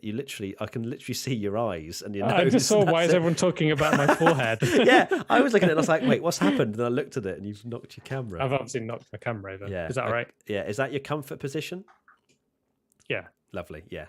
I think I'm back to where I was now. Yeah, you are. I think, to be fair as well, you need to whip out that guitar at some point, because this is a testing stream. You know, that if we've got waffle, we need guitar as well. So okay, as a teaser, I'll play the F1 theme on the third final day. Oh, yeah. That can be the intro. 8 a.m. Love that. My neighbours will love that. Yeah, have you got? I assume you've got like an amplifier to plug into. Yeah, that's brilliant stuff. Okay, so what else have we got? We've got another question actually that's been answered. So Mark Hughes has answered this one actually for the race. Mark mentioned the cars are understeering in the final chicane. Is this due to the slow speed and the loss of the ground effect? How can the teams deal with that? And Mark Hughes replies with, yes, absolutely that. As the speed of the car falls, so the ground effect becomes less effective, and that's a very big factor. Plus, we no longer have the trick suspensions and hydraulics to compensate. So the window between good high-speed stability and good low-speed response is now much narrower, and understeer at low speeds becomes more of a problem, as does the stiffer suspension required to get the Venturis working at their best. If if Dirtier's not fixed, that slow speed corners are going to be even worse than what they were in years gone by. God. Jesus, I really hope that the aeros really fix things, because if the cars are struggling in low speed anyway, if you have another 20%, 30% decrease in downforce, you're in big trouble. So there you go. Oh my God, please no. Yeah, it's fine. It's fine. Our expectations are going down the toilet, but that's fine, because it means that we can be pleasantly surprised when they can all race wheel Imagine to wheel. like a crisis meeting after the first race where Ross Brawn just gets them all in a room and he's like, for goodness sake, guys. Yeah, or maybe even a crisis meeting Just after stop today. it now. Maybe even after today, he's gone, what the hell is this, Red Bull? Yeah. You've all got to do your cars again. These are the new rules. Actually, scrap that. Let's go back to 21. That was good enough. Yeah. That's so Imagine. good. That's good stuff. That's good stuff. Verstappen, yeah, still on 99. That is just hurting really me. irritating. It's really annoying. Maybe they've done it on purpose. Maybe they've got 99. Come in. It's good. Everyone's waiting to do that century tweet. Like, yeah, come on, 100 laps complete. Come on. So, it seems as though Verstappen is still on 99 laps, which is irritating to say the least. Where can you find the live lap times? Oh, they're on screen right now, my friend. You can't find an official timing screen, unfortunately. It is very much these times are being inputted via the race, who they've got it in description. There's a link in the description to their live text updates. But there isn't actually an app you can go on to see the live timings like Formula One do for races. This is very much someone's in the media centre updating how many laps people have done and what lap time they've done, or their fastest lap time. So it's very much an archaic way of doing it. But yeah, thank you to the race guys for managing that. It's brilliant. How is Alban doing? Someone has asked. Alban is currently P9, as you can see. He's done 9 laps, 1 minute 22.938. I don't know what happened to my voice there. 1 minute 22.938. C3 tyre, 9 laps he has done in his session so far this afternoon. Let's talk about this AlphaTauri Floviz. We haven't really spoken about it. I've put it up on the screen. Clearly wanting to focus on one side of the car by that picture, and to see the airflow.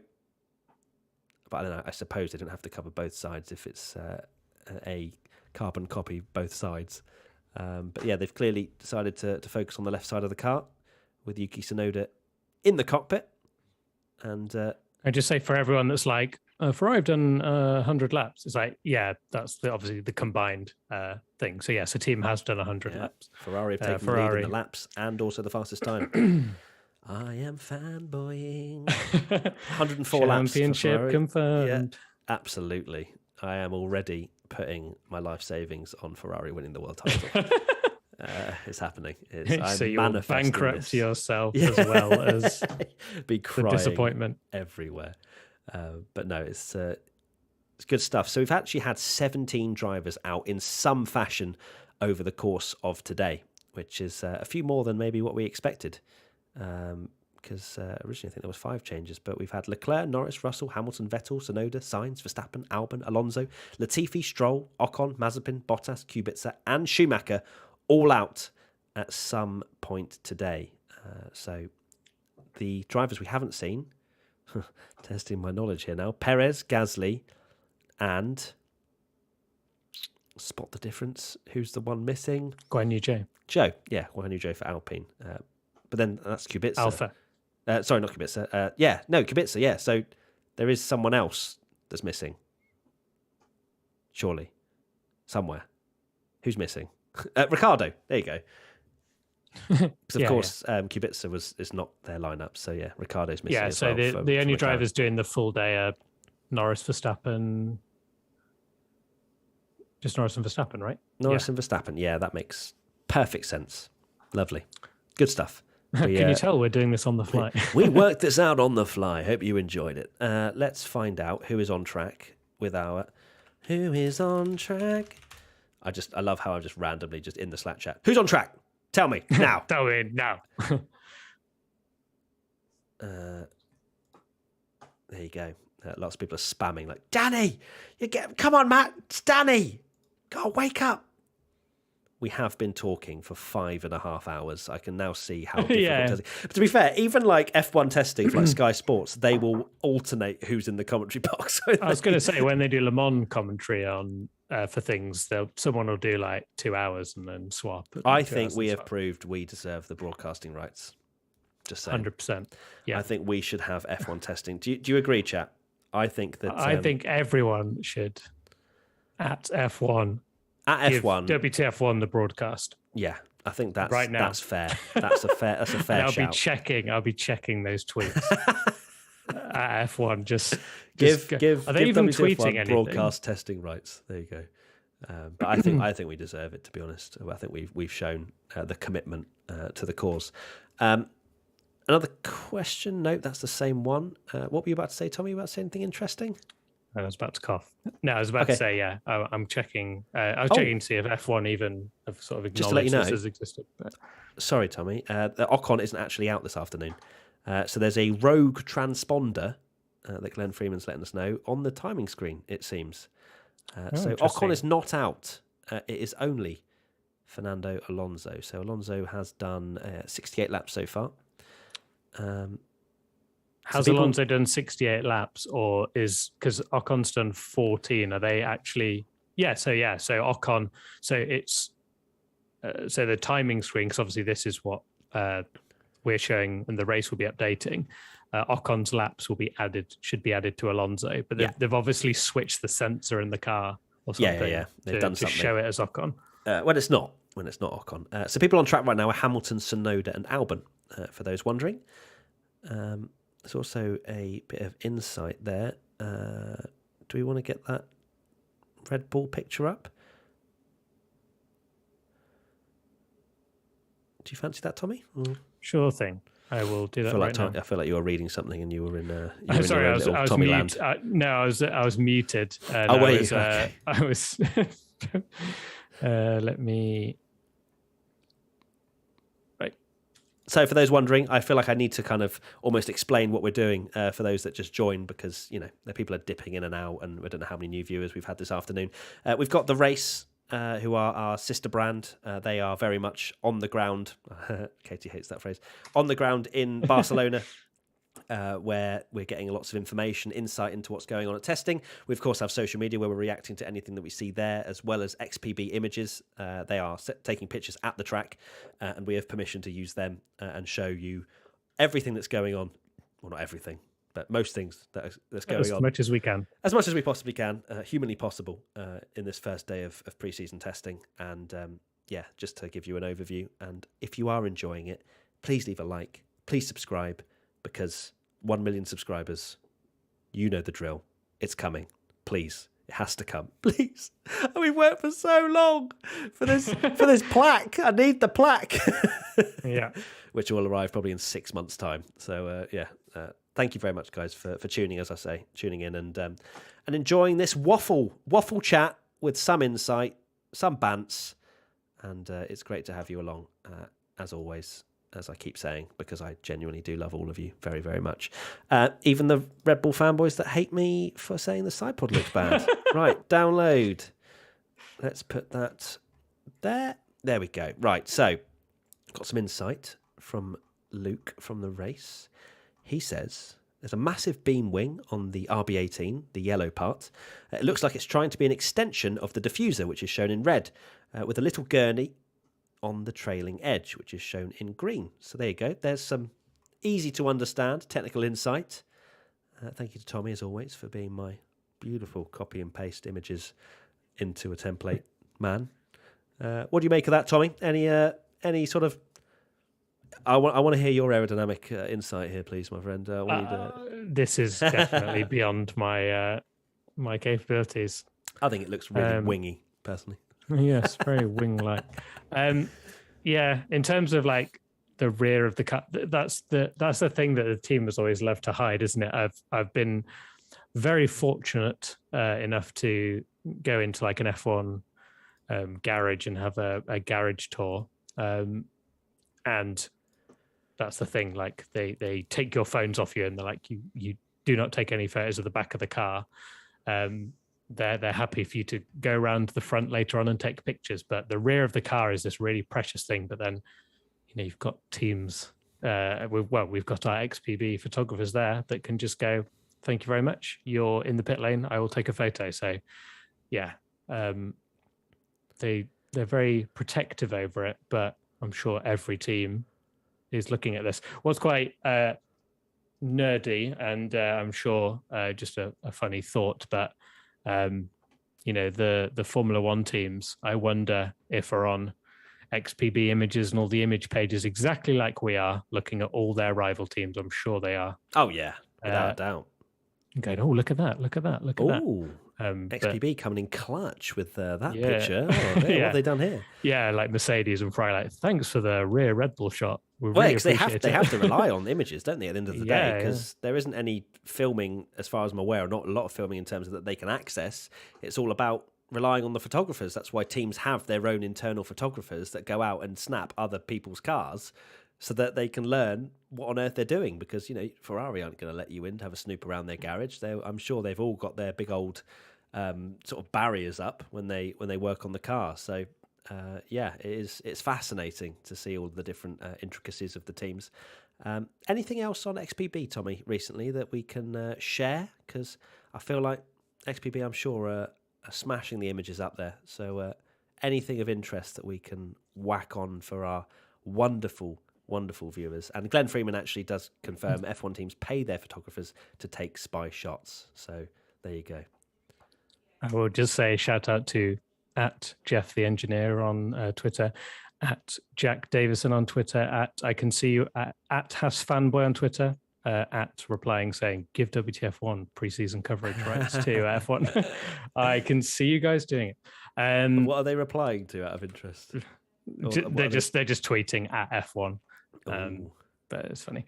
Right, more pictures. Yes. Let's see what we've got. We've got a very concerned looking Sergio Perez, Fernando Alonso in his car. I will just say, as a helmet nerd, thank goodness. Well, maybe this is a curse and they will do that. So far, BWT haven't asked them to change the helmets to pink like Alonso and Steph. So Alonso's got such an iconic look. He dug his heels. He was like, absolutely not. Yeah, there's levels to it, and that's not it. Shall we have another beauty shot of the Ferrari then? Yes, please. And the Mercedes, which I will apologise if anyone that follows us on the TikTok. I was very not uncomplimentary, but I was like, Mercedes just doesn't look that good. Like the silver doesn't pop, but they've clearly got it looking nice on track, and I do actually rather like it. So well done them. But it's another shot of a Ferrari ahead of a Mercedes, which whether that will be the order.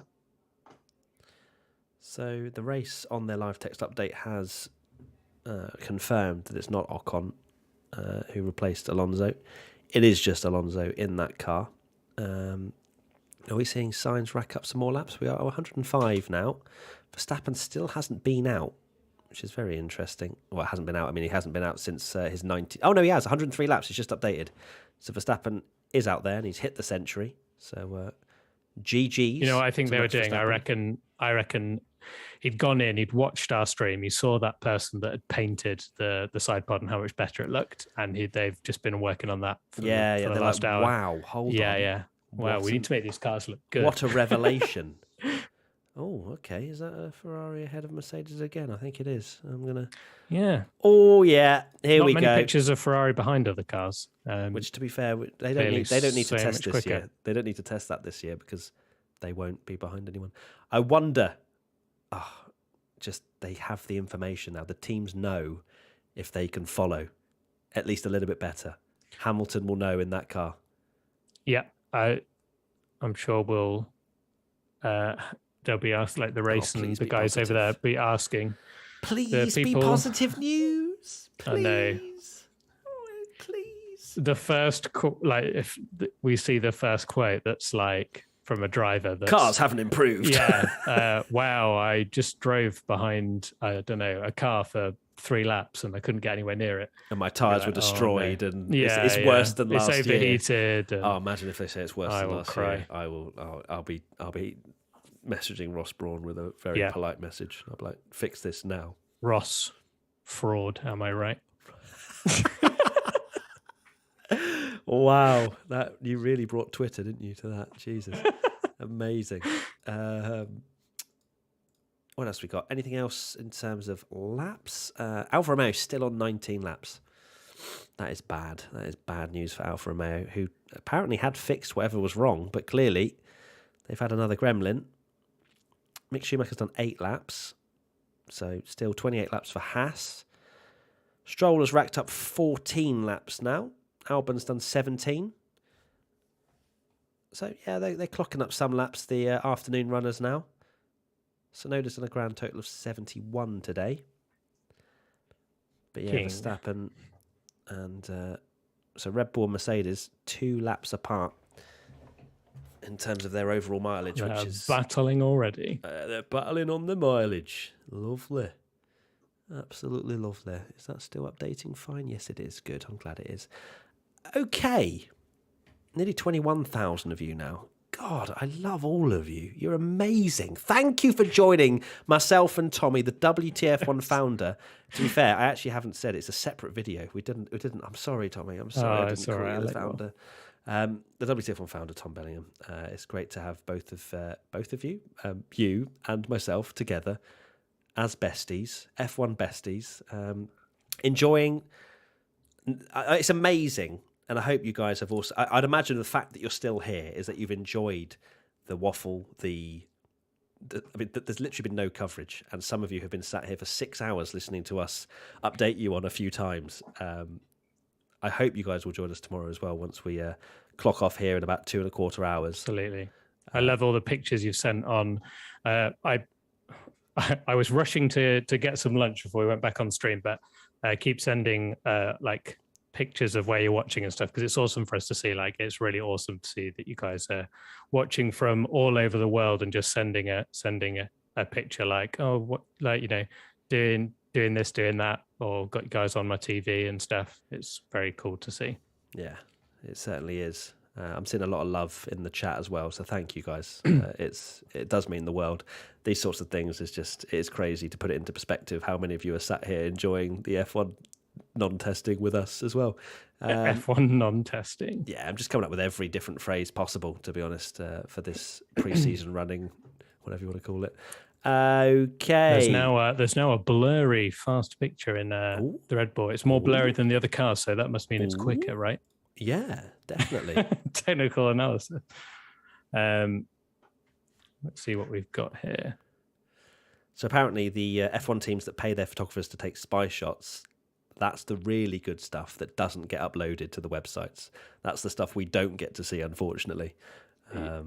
So the people that get something absolutely incredible will not upload it to XPB, and they'll go straight to Christian Horner and go, I've got a picture of this. Of this. This will be £10,000. Yeah, thank you very much. No, you have heard there has been stories like that in the past. I think the most famous one is in the late 90s when one of the photographers stuck their camera into the McLaren, took a picture, and realized that they had 3 pedals, and they had an extra pedal to control the brake, and it created this massive scandal.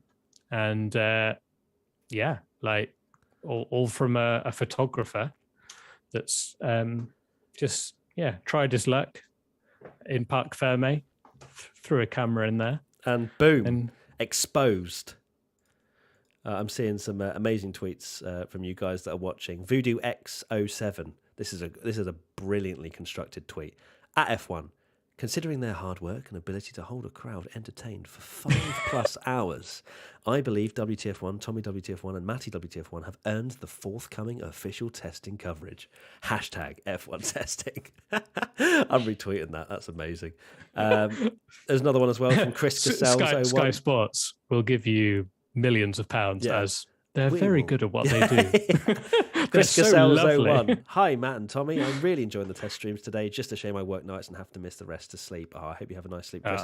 Looking forward to Silverstone and the clubhouse. Yeah, I love these. Tweets. Keep them coming in. You reading stuff out it really is big radio station vibes. Yeah, I kind of go into.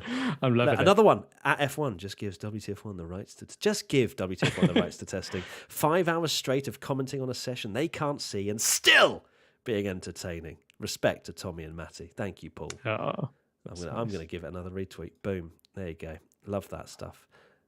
Straight to the point is Arc Shack. Broadcast pre-season testing, please. Hashtag WTF1. Matty WTF1 made me do this.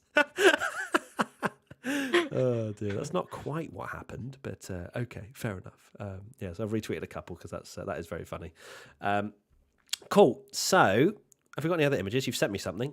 Here we go. It's a Red Bull going fast or slow or whatever. We don't know. Yeah, we don't know. Just a million miles an hour. I love how this image file is just called. Yes, if you could see the state of my desktop now.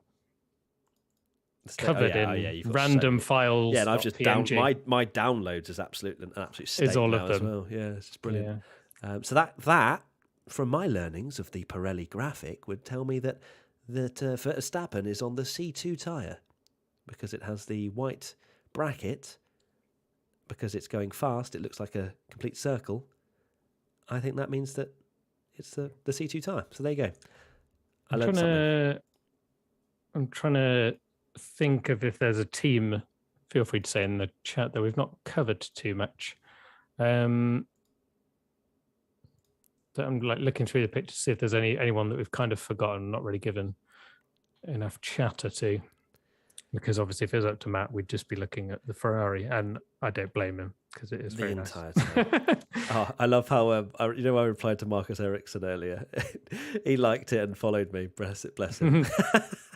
And then he went and liked my Charles Leclerc goes fastest again by 9/10 of a second. World champion confirmed again. I think me and Marcus have bonded on our love for Charles Leclerc. That's amazing. But yeah, sorry, Tommy, you were saying.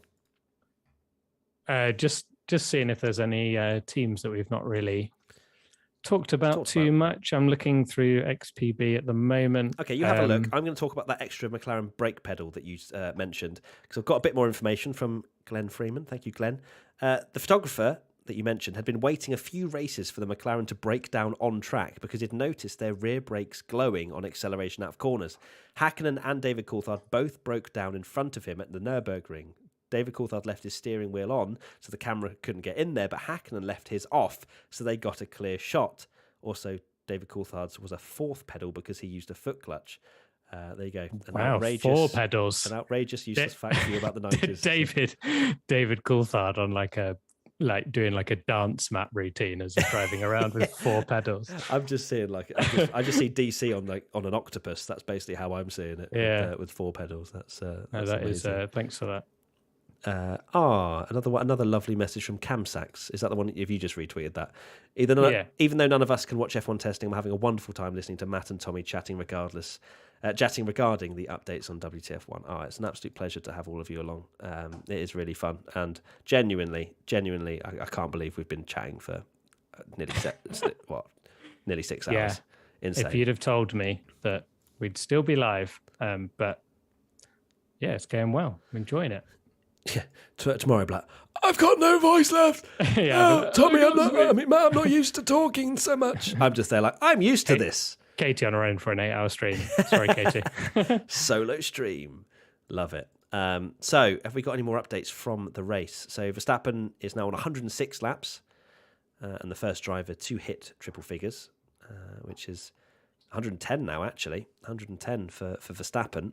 So let's go through the accumulated lap times because it has updated since. So Mercedes are on 102, Red Bull 110, Ferrari 106. So they are clear, I would say, of the rest of the field. Then we've got Aston Martin. They are on 69. Nice.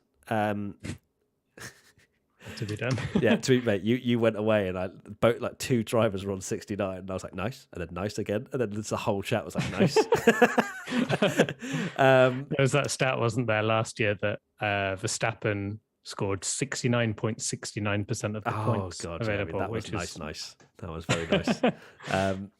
So Aston Martin 69, nice. 76 for Alfa Tauri. Williams are on 84. This is testing my mental arithmetic now. Alonso 91 for the Alpine team. So Alpine have done pretty nice. Chat. Oh, here come all the nice. Look at all the nices. I love it. I absolutely nice. I mean, when the chat gets spammed, it's quite difficult, but I can definitely see what's being said right now, and that's nice. See, when people say that we shouldn't show F1 testing and it's boring and stuff, like the internet, for all the bad press the internet gets, like there's 20,000 of us here, all F1 fans just having a laugh just over vibing. F1 and awesome. And I hope when we do get round to Bahrain as well, when we have the actual test, that we'll do something very similar, because still I think it is fun to see the cars going around and actually maybe speak about what we see on track, which would be very nice. There's the Aston. Oh God, that angle, that makes the colour look horrendous. Looks the way the colours sort of caught the light. Yeah, looks awful. It's like a bluey. God, the Aston's gone from a 10 to a 5 all of a sudden in one lighting shot. I still like it. I think it's awesome. Yeah, of course you do, you fanboy. I don't know why you're a fanboy, but British bias. British bias for Sebastian Vettel. There's still nices flying in the chat, but you've got to appreciate that people are enjoying the nice stream. Right, what else we got? Anything else happening at the moment? I'm going to ask who's out on track. I'm sorry, I keep asking this to the race guys, but who is out on track? I'm going to say thank you first. Who is out? Who is out on track now? I feel bad to keep asking, but also they are very helpful. So it's great to see. I'm having a bit of a hiccup session. One thing I noticed about the McLaren. We're gonna let's go back to the McLaren. Hold on, let's go back to our McLaren picture. 1 second. I've got a new McLaren shot, because you can see the bit I'm talking about. Oh yeah. And you can kind of see this in the. Send it over, lad. I'm sure the race guys can help us out with this as well, but it's very. Let me just send this picture. But the kind of the airbox, rather than it being like the airbox side pods and then cut in, McLaren have like a very boxy sort of square, almost secondary part. Let me send it over. Where are you? So many chats. Here we go. Where are you? There we go. Wow. I just want to say, by the way, just very quickly, I've just been looking at F1 testing on YouTube. That our morning session genuinely got 500,000 views. That's insanity. 500,000. Yeah. Oh my days. Thank you, everybody. We love you lots. Sorry, carry on, Tommy. I just saw it and it that's me. Awesome. Thank you very much, everyone. Much appreciated. Sorry, carry on. So that McLaren shot I've sent you. It's just very. So if you look underneath the McLaren logo on the rear wing, when you get to the actual bodywork itself, it's like where they've painted the bits black, where all the sponsors are. It's very like boxy, that bit. Yeah, it is actually, isn't it? Let me, for the sake of comparison, I noticed it in the top-down shots. That's where that's the diffuser, isn't it? Is that just the way the light hits the diffuser, or what? I'm talking about the bit where the exhaust is. So like the bit above the exhaust, that's really square. Yeah. But if I send you a picture from behind of another car, let's just say the Aston Martin, it's not quite so like square. Right now, maybe out more on track, rounded. by the way, whilst Tommy sorts it out, signs Verstappen, Alonso and Stroll. So Verstappen clocking up some more lap time. Sorry, carry on, Tommy. Sorry, I'm just sending you this picture. Mick Schumacher appears to be going out very shortly as well, which is exciting for him. We need to see Haas being better, because I think a lot of people would have been maybe surprised that Alfa, like Ferrari, didn't want to take a chance with him and put him in a car that can actually fight and do well, because realistically, how are we judging Mick against you can't. Mazepin in a car that can't even, who's barely been able to fight the Williams, and then obviously he had his moments where he got it into Q2, didn't he, a couple of times, was it?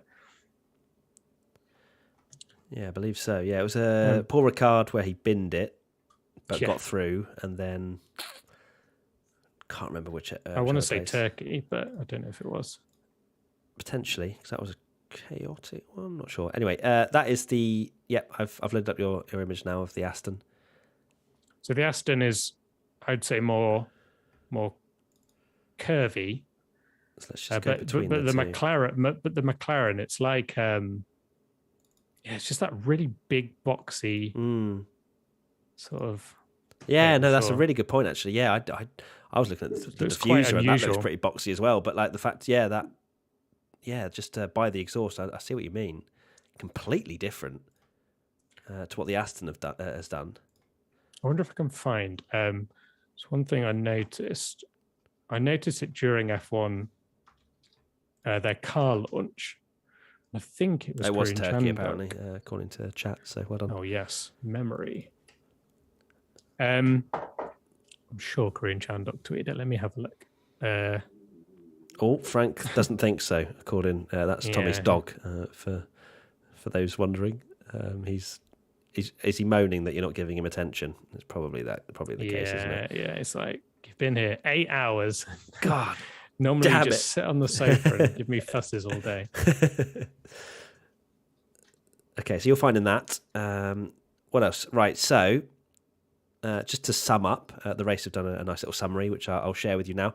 So what's happened so far on day one of testing? Leclerc's morning time of a 1 minute 20.165 is fastest so far, as you can see on our live timing on the screen right now. Hamilton, best of the afternoon runners, in fourth for Mercedes. Verstappen, first and only driver to log over 100 laps himself. Only 19 laps still for Alfa Romeo. They lost time in the morning replacing a part, and clearly they're still having the problems into this afternoon as well. And Norris stopped at the end of the pit lane, closing the pit exit briefly, but they managed to roll him back into the pits. So there's a summary of what's gone on. Tommy, what have you got for me? I am going to send you... I can't unfortunately find that tweet where it looked weird, but in this image... of the new McLaren, you can kind of see that boxy kind of approach, whereas a lot of cars are normally a bit more curvy. It's just a big box on the end. Vanessa says, I followed your stream pretty much the whole day during home office. This is brilliant. Glad to have you, Vanessa. Thank you so much. I hope you'll stick with us for the next couple of hours if you can. Thank you, Tommy, for that image. I'll put it up right now. That image, I reckon there's going to be ASDF. Yeah, I was going to say you're going to. I think you're going to spam the keyboard and you're going to have the same image file or something else soon. 100% soon. Right, yeah. Talk me through what you're seeing with that particular aerial angle there, Tommy. I wonder if any experts, maybe our expert team of the race, know. Like, I just find it really weird that whole, like, if you look at where the blue lines are. The kind of it's just like a box, isn't it? That's true. It's not very sleek. They're very like harsh. On first glance, you wouldn't think it's lines. aerodynamic in that sense, would you? You expect the sort of the inner.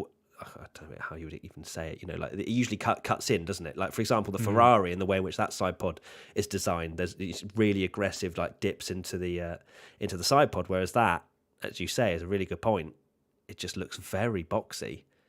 I wonder if there's any more insight into that. Tommy is really, I reckon the F1 teams are going to snap you up soon. You're seeing, you're seeing the big moves. We'll ask the race guys, see what they say. The back of cooling. the McLaren bodywork is wide like that for cooling. So, wonder if they need that will be more cooling or what. But it seems quite dramatic. Like if you go back to the Aston shot, for example, they don't have that. So like the one previously. So I sent you the Aston one and then the McLaren one, both Mm. from behind. Aston don't have any of that, but then I guess their side pods are quite large, and they've got Have they got the large? They got gills. large air boxes as well. Have they? They've got like the large side pods, whereas everyone Yeah. else, a lot of other people have still gone for the let's like tightly pack it as much as possible, Interesting. like Yeah, the whole yeah. Coke bottle thing. So they're getting cooling from other areas of the car, like the gills that we've seen, the cheese grater, whatever you want to call it, on the sides of like the Ferrari. Yeah, that is really interesting. That is very different, isn't it? Yeah, the cars without the gills have So you large need cooling. a lot of cooling. Yeah, at the back. So intriguing stuff. It certainly is. Yeah, trade off for narrow side pods, Glenn's saying, which makes sense. So if you look at the top view of, we put a video out of like the Aston Martin, right? The side pods go all the way, like pretty much straight all the way to the back. Whereas a lot of teams, the side pods get really thin, and that's what they call like the Coke bottle effect, if you like, where it gets really, and it's all about like tightly packaging that as much as possible. But I guess the way McLaren have done that, they now have to put quite that big cutout to cool it, because otherwise it would just overheat, which I think, if I'm not mistaken, was part of the problem so much when they were McLaren Honda, that they tried to do their size 0 packaging as much as possible, and then the engine just overheated, and they didn't work very well with Honda in terms of like finding a compromise between them, and car just broke down all the time. So we continue on with some more images. I'm going to stick with that one. I like that AlphaTauri image with the Flovis. Whilst we take a look and see... I've run out of water, so I'll be back in all right. 30 seconds. God, I'm getting my drink. That's right. I'm getting my drink afterwards. You go. Right, Tommy's going to go hydrate himself. I am going to read out something that's over on the race, therace.com, the-race.com. Scott Mitchell asking a question about which factor are you guys looking at more today, lap times or mileage? Scott Mitchell, and I think we all agree on this in terms of what we've said today. Mileage, definitely. Way too many variables and next to no answers to be looking at performance indicators with much scrutiny. Although one thing I would add is car behaviour. It's still interesting and useful to go trackside and see what these cars look like. Easier to spot a bad handling car than a good one. And I think as well, there is, and I think I said this earlier, in my opinion, there is still something to be gained from a car not anywhere near the pace. I'm talking 4 or 5 seconds off the pace, because clearly they are not feeling comfortable enough to even boost the power to go for a more, not even a performance run, just literally just a normal run. The Leclercs and the Norrises are in the 1 minute 20s, and then you've got the likes of both Alfa Romeos in the 1 minute 25, Schumacher 1:26, Mazepin 24, maybe eking towards maybe what's more acceptable, but yeah, there isn't a huge amount you can gain from it, but you certainly can see which teams are struggling to even, turn up the wick and go for it. So there you go. So Tommy's off for a drinks break at the moment. What are you thinking about Verstappen's times? I think Smart Club have just kind of mentioned that there's not really much to really go off here in terms of lap times, but 113 laps for Verstappen is a huge amount of mileage and a lot of understanding, not only for Red Bull, but also for Max himself. We said earlier in this, if you didn't see this morning's stream, that I think it was Leclerc and Verstappen's driving style from the race guys that are out there in Barcelona. They noticed that the different driving styles are night and day between Leclerc and Verstappen. And it's about the drivers not only, getting a handle of, how the setup needs to go, but how to drive the car as well. It's completely different, 18-inch wheels, completely different handling car. The aerodynamics, the way in which the car generates grip through ground effect is completely different to what they've experienced pretty much forever. Ground effect's not really something that these modern day drivers have experienced. So it's a completely new challenge for these top tier drivers. And having 113 laps on the board for Max is hugely important.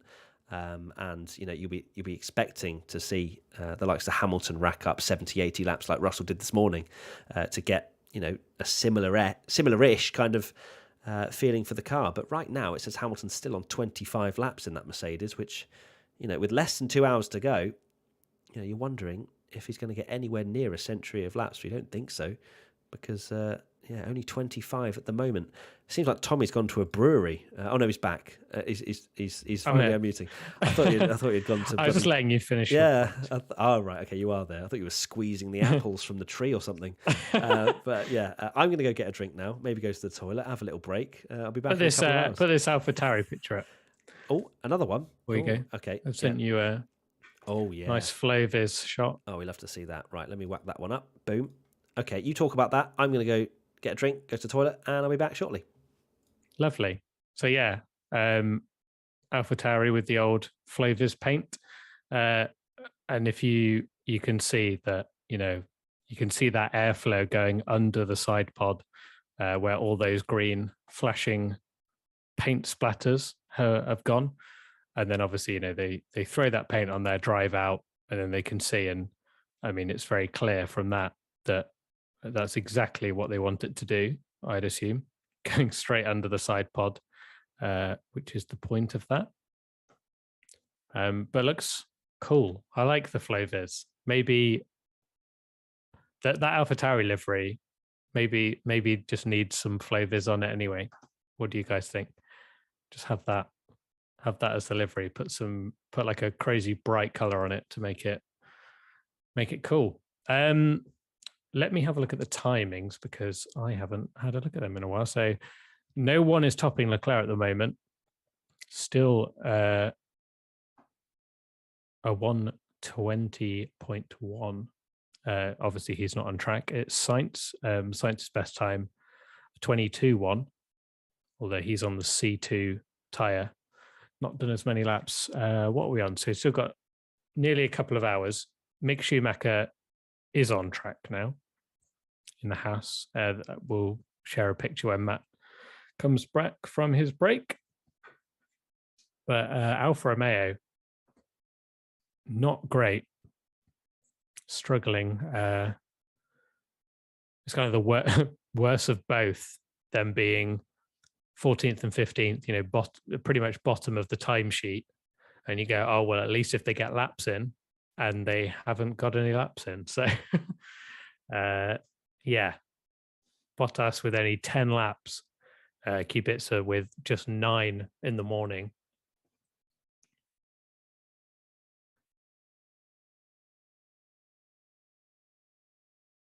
Is Hamilton finished? No, it's just testing. What poll have we got? Have we got a poll at the moment? I'm going to go early prediction for the championship based on pure guess.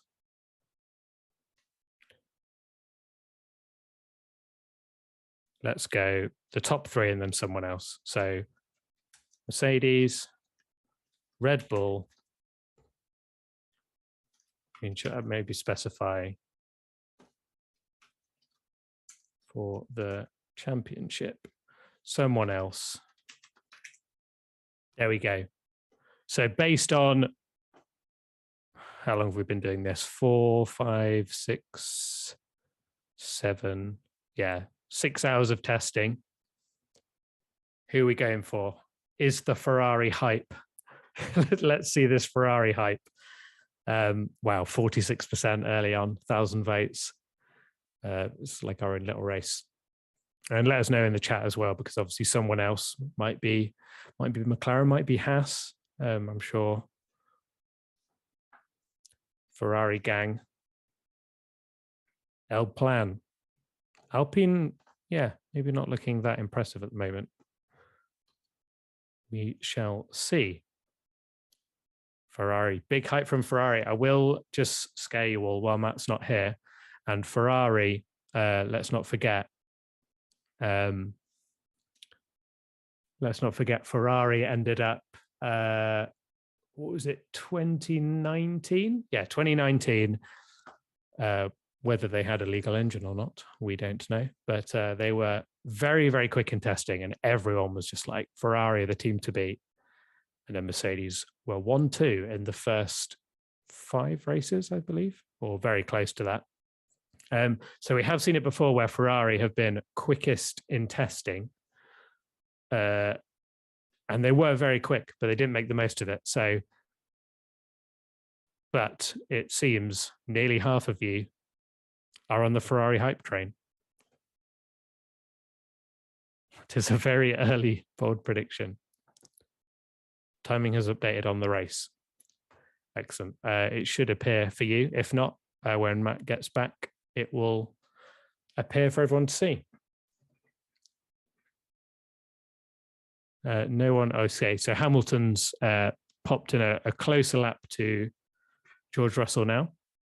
Still 0.3 off, but he's only done 32 laps. And obviously, we're not looking at all-out lap time. It's about getting the mileage in, and they'll have test programs and all that they need to achieve. It's not about glory running, although there has been times where teams have tried to glory run in the past. I know there was rumors, I don't know how true it was, that Prost's team back in the 90s just ran ridiculously underweight, made everyone think they're amazing because they tried to attract some sponsors. I'm sure Glenn and Co will be in the chat telling me if that's true or not, but because I'm sure they've done one of their podcasts about it. But yeah, Prost tried to attract sponsors and ran ridiculously light and tried to get everyone to think they were really good and get a lot of 2001 for Prost. There we go. Yeah, they were underfueled, doing glory runs, build up hype, make people think, oh wow, these could win the world championship. Are these the new team? Hope that sponsors would come on board, and then I can't remember exactly how well Prost did in 2001, but I'm pretty sure they were almost last. Let me just check. They scored 4 points all year. I'm back. So they were not good. Hello. God, you Hi. made me jump then. Yeah, I like doing that. It's quite fun. I'm back. All right, let me turn my video back on. Oh, that is very blurry. There we go. Lovely stuff. Just a little poll. 41% are on the Ferrari hype train. Oh, that's a lot of people on one train. That is a lot of people. I like that a lot. Glad to have you on board, everybody. Have we had anything happen whilst I was off for a little wee break? Hamilton's popped in a quicker time to go fourth. 0.3 off Russell. Ooh. Oh, let's overanalyze this. Is he washed? Is he washed? That was on the C3 tyres. He remains fourth. He actually was fourth before. I think he was on a 0.1, so he's just improved. What was I say? Marginally. No.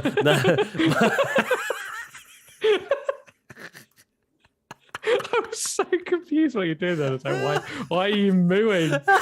I was trying to think of like marginally, but it wasn't coming into my head because we've been doing this since 8 a.m. So I was like, meh.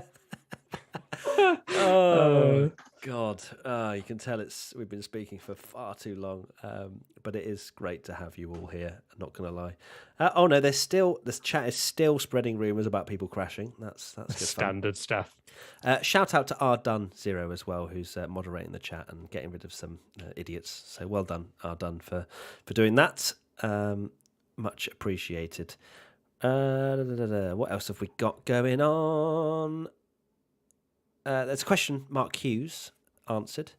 Do the curbs and bumps seem to affect the new cars more than last year? I've seen some sim racing footage which shows bumps throwing the cars off. Mark Hughes says, yes, definitely. Drivers are given the curbs much more respect than before, and working out the correct angle to take them is going to be a new part of the art. Ooh. Oh, I like that. Part of the big art. fan of the rhyming there. Yeah, I love that as well. That is good stuff. Yucko, I have just noticed you as you put "notice me senpai" in the chat. Yeah, people are now just about seeing the mirror, which is great. Glad you enjoyed that a lot. Matt Gallagher just crashed. WTF? I always crash. So let's be real. What else have we got? Anything on social media? I'm going to keep an eye out. Just going to do a tweet about our YouTube stream. Did you see that Hamilton? I know I say did you see it? It's literally an article on WTF1 about Hamilton putting pressure on F1 for more unbiased and diverse stewarding. Yeah, putting some pressure on Formula One for that, which is fair play. That's why, in my opinion, they need to mix it up more, because if you rotate, if you always have the same stewards, you might end up with bias. Like,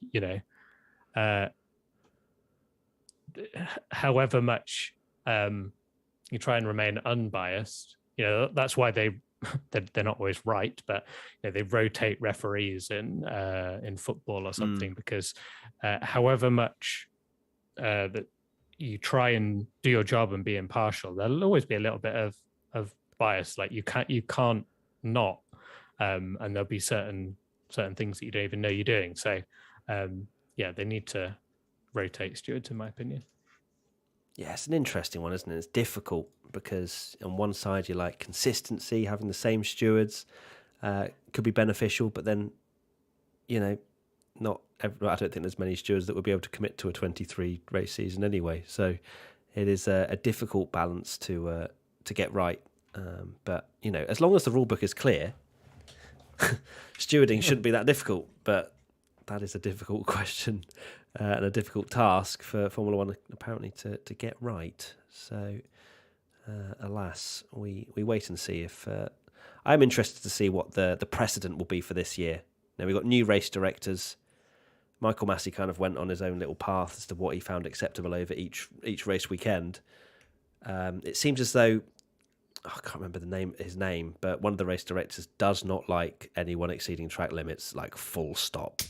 So I think it's the one from WEC. I think it is. Oh, okay. Yeah. I've read some things where he's old school, like you go anywhere. I think apparently he says at every single race, "Don't mess up my garden." And that is in response to obviously extending track limits. So I find that quite funny. So he is from watching WC and Le Mans and stuff. He does seem like a well-respected guy, and like you say, you can hear him in the races because it comes through the broadcast, which I guess is a new thing for Formula One, although they're getting rid of it already, I think, after the drama of last year and realizing it's not a good idea. But in the WC, they kind of handled it better. The race have put up all 10 of the front wings for a comparison, which again I think might be a cool tweet and a cool graphic to show everybody here if you're able to make it, Tommy. Where's that? They've put it up on the live text thing, and it's got every single front wing, which I think is quite cool to take a look at. Not that we have the aerodynamic expertise, but we can certainly go, oh, that's different, because that's basically what we do. Let's get a quick update. We've got an hour and 40 to go until the end of the first day of F1 testing. Mileage. We've got Ferrari on 109, McLaren on 71. So they've not had a particularly strong afternoon with Lando. I imagine actually since Lando stopped at the pit lane, they haven't run since. So something's clearly gone wrong on that McLaren car. Mercedes have got 111 laps under their belts. Oh, that is beautiful. I'm just putting the front wing post up. I thought you were saying that my mental arithmetic was beautiful. What's beautiful, sorry? I'm putting the picture of all the front wings, and it if I split it in half, it fits perfectly in our little box. Oh, we love that. We love that a lot. Love to see it. That's good stuff. I can't wait to show you guys so you can have a look at each front wing and we can properly dive into where we see some big differences, because there are so many differences with the innovations for these new F1 cars. It's awesome to see. But anyway, I was back. Aston Martin have done 76 laps. AlphaTauri 83 laps. Red Bull 113. Williams 94, to be fair. They're running quite well. Alpine, Alonso's done 109 laps, so he's almost taken the top spot for the single solo running. Only 4 laps behind Verstappen at the moment. Alplan back on. Alpine. Katie's tattoo. Get it ready. Alfa Romeo still 19 laps and Haas still 28. So both of those not running even still. Have you got that graphic, that juicy graphic for me, Tommy? I have. It is on the way. Yeah, it's like Christmas. Come on, baby. Bring it on. We love it. Look at that. Beautiful. Give me that. Here we go. Oh, yeah. Unbelievable from Tom Bellingham, the WTF1 founder of my heart. Look at that. Here we go then. So on the top left, you've got the Force India. Racing Point. I think the major thing is, well, between the top two, you can see the way in which they're shaped. Very different. You've got a bit more of a wavy design with the Alpine, and then you've got a much more consistent curve with McLaren. Williams, interestingly, a lot more focused on the centre part of the nose in terms of winglets, and then kind of trails off. That's interesting. Yeah, so I guess if you look at it can be sometimes difficult of the teams that paint it a darker colour. And also, if you look at something like, if you look at the Mercedes one, they've painted that Petronas turquoise, but not the whole wing. So it almost makes it look like the black bits almost look camouflaged and hidden, like you can't even see them. Yeah. But so we almost need like a light around them all to sort of like show the shape. But from what you can see, the Haas one is really like sort of straight along, and then obviously does dip down on the sides, and that we noticed that was the same for Alfa Romeo. But then BWT Alpine wavy, looks very wavy, doesn't it? Like kind of goes up, down, up, down, up, down, and then AlphaTauri just kind of looks like Nigel Mansell's moustache. I was literally about to say it was a moustache. No way. Yeah. That's amazing. We've spent far too much time. Can we get a Photoshop of AlphaTauri's front wing of Nigel Mansell? Oh, that'd be incredible. But it's very moustache-like, the way it sort of goes up a little bit. It is literally the perfect mustache shape, isn't it? Like a cartoon mustache.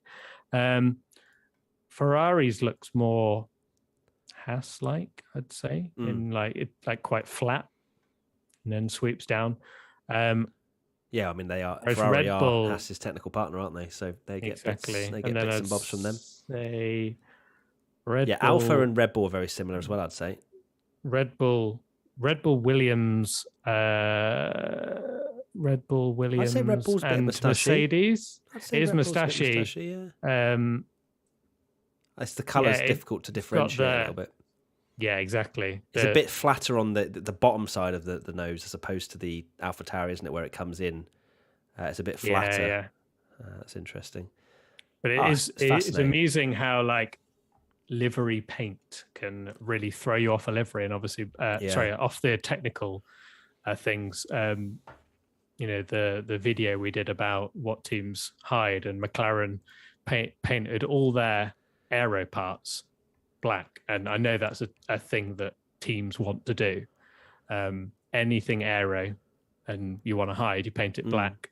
And chumps like us that are putting up all the pictures and going, I can't really see it because it's black. That's exactly what they want. Yeah, that's the whole point, isn't it? So they did that a lot with the barge boards and things last year. Obviously now they don't have the barge boards anymore. They don't have that trouble anymore. Right, going back to the race where they've got their live text updates. I'm just taking some information from there. First up is about Alonso hitting over 100 laps, but the actual total apparently isn't clear. So Alonso's definitely gone over 100 laps and the second driver to do so. But what's not certain is how far past he is, because apparently the early confusion of whether it's Alonso or Ocon on the car, 19 laps were recorded by Ocon, which remained on the board. Adding those to Alonso's tally brings it to 110, but 9 additional laps were also gradually added to Alonso's tally while the car was in the pits between the transponder confusion. So someone, a mysterious person may well have been doing laps in the Alpine and they didn't realise. But there you go. So there's a bit of confusion about how many laps Alonso actually has done. Scott Mitchell was gone and spoken about Mercedes and Ferrari's mileage. So Mercedes and Ferrari have split their drivers running today, so their tallies don't look as impressive as Max Verstappen's. But Red Bull, Mercedes and Ferrari, plus Alpine, have all now cleared a century of laps today, and there's still over an hour and a half left to go. This is a very productive start to testing for F1's biggest outfits. It's not impossible they'll end the day having completed 100 laps more than Alfa Romeo and Haas, which have been held back by earlier issues. So there you go. There's that. And then there's a question that Gary Anderson has answered. Which do you think is the most aggressive design of all 10 teams? And Gary Anderson has gone on to say, the first thing I would like to say is that I am impressed with the variety of design we have seen from all 10 teams. There is such variation in both the mechanical and aerodynamic concepts, and all coming from each team's own innovation. That said, the Red Bull looks like it has left no stone unturned in its quest for performance. So there you go. That's Gary's first bit of insight, is that he reckons the Red Bull is potentially the most aggressive design. Is it? Yeah. But does aggressive mean fast? We don't know. We don't know. We don't know. We will find out in the next episode of 2022 F1. There's a picture funny of George speaking to the Williams team. I was just sending that. Oh, lovely. The caption being, the car's terrible, can I come back? So here we go. Pop that back up. There you go. George chatting to the already. Williams team. Oh, it's like family, isn't it, though? He goes back to see how they're getting on. Of course, Williams have Mercedes engines, don't they? So there is that partnership there still. But yeah, it must be weird for George to not be running in that Williams car. I wonder how he feels. I wonder what his thoughts are after taking that Mercedes out for the first time. I'd love to know his honest thoughts. Yeah, not the PR thoughts. We want the honest thoughts. But yeah, it's certainly a very exciting time. I keep forgetting that George is going up against Lewis this year. I really am, and it excites me every time I think about it. The hype of the new cars, yeah, almost makes you forget that probably the most exciting driver change, because you've essentially, we've wanted someone to challenge Lewis Hamilton in that team because Mercedes have been so dominant for so long. And, even if they dominate, you just hope that George can take it to Lewis, because we want a title fight, even if it's an inter-team one. But ideally, we want it like last year, where it's different teams involved more. That would be nice. That's the dream. We definitely want that. Verstappen's done 120 laps now, so he is very quickly going towards 2 race distances. His neck's going to be hurting, I can tell you that, because as much as the drivers prepare, having a bit of time out of the car, you can never prepare yourself for the G-forces that they experience in the Formula One car. Yeah, it's you see that the pictures that they put up of them in the gym. Red Bull always do it, don't they? Where they've got looks like they're in absolute agony, just training. Just asking the question to the race guys who are out in Barcelona that we're getting a lot of the information from as to who is out on track at the moment. And we'll give you the update as and when we know. Sainz, nice. Verstappen and Stroll are currently out there at the moment. So I'm dropping over some nose pictures. We're going to have some nose chat because XVB have put up some lovely shots of all the noses. Alex Alban has just joined on track as well. There you go. Nice. Right, send us over that pic, Tommy. There's 4. 4 pictures? Nose close. You really are spoiling us. Treating you. You are spoiling us. I'm going to stick it back to that for now because that's quite an interesting thing to look at.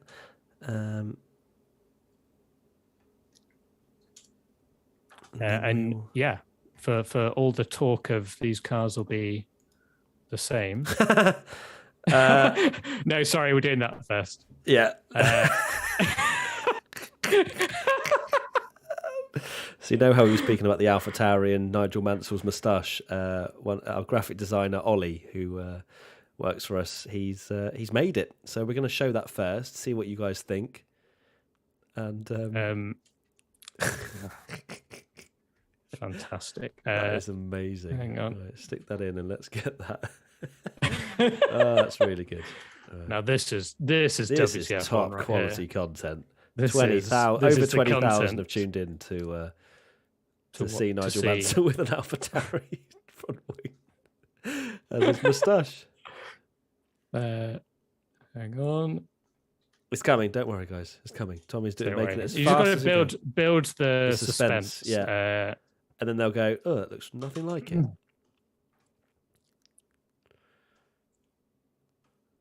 Ooh, is Tommy sending it? Still waiting. Take any longer? Yeah. Should be. Oh, Come it's on. loading. There we go. Oh, you put it in the race. Okay, you put it in that one. All right. Oh, Tommy. sorry. God, okay, here we go. Everybody, are you ready for this? Boom. Top quality analysis from WTF. Unbelievable. That is sensational, especially the Nigel one. That is incredible. Some people liken me to Nigel Mansell because of the bushy eyebrows, and I take that. I take that resemblance. There you go. Right. Do you want the nose pictures now? Yeah, let's do the real thing now.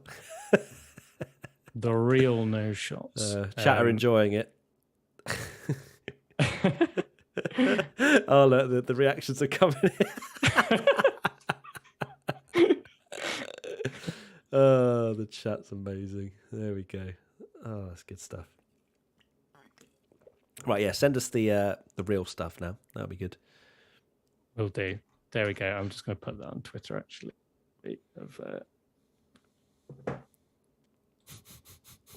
Great work. Great work, Ollie. Top quality. Top bants. Right. Any more updates? Not as of yet. So we've got 4 cars out on track at the moment. Alban being the latest to join, as far as we are aware. And still Charles Leclerc.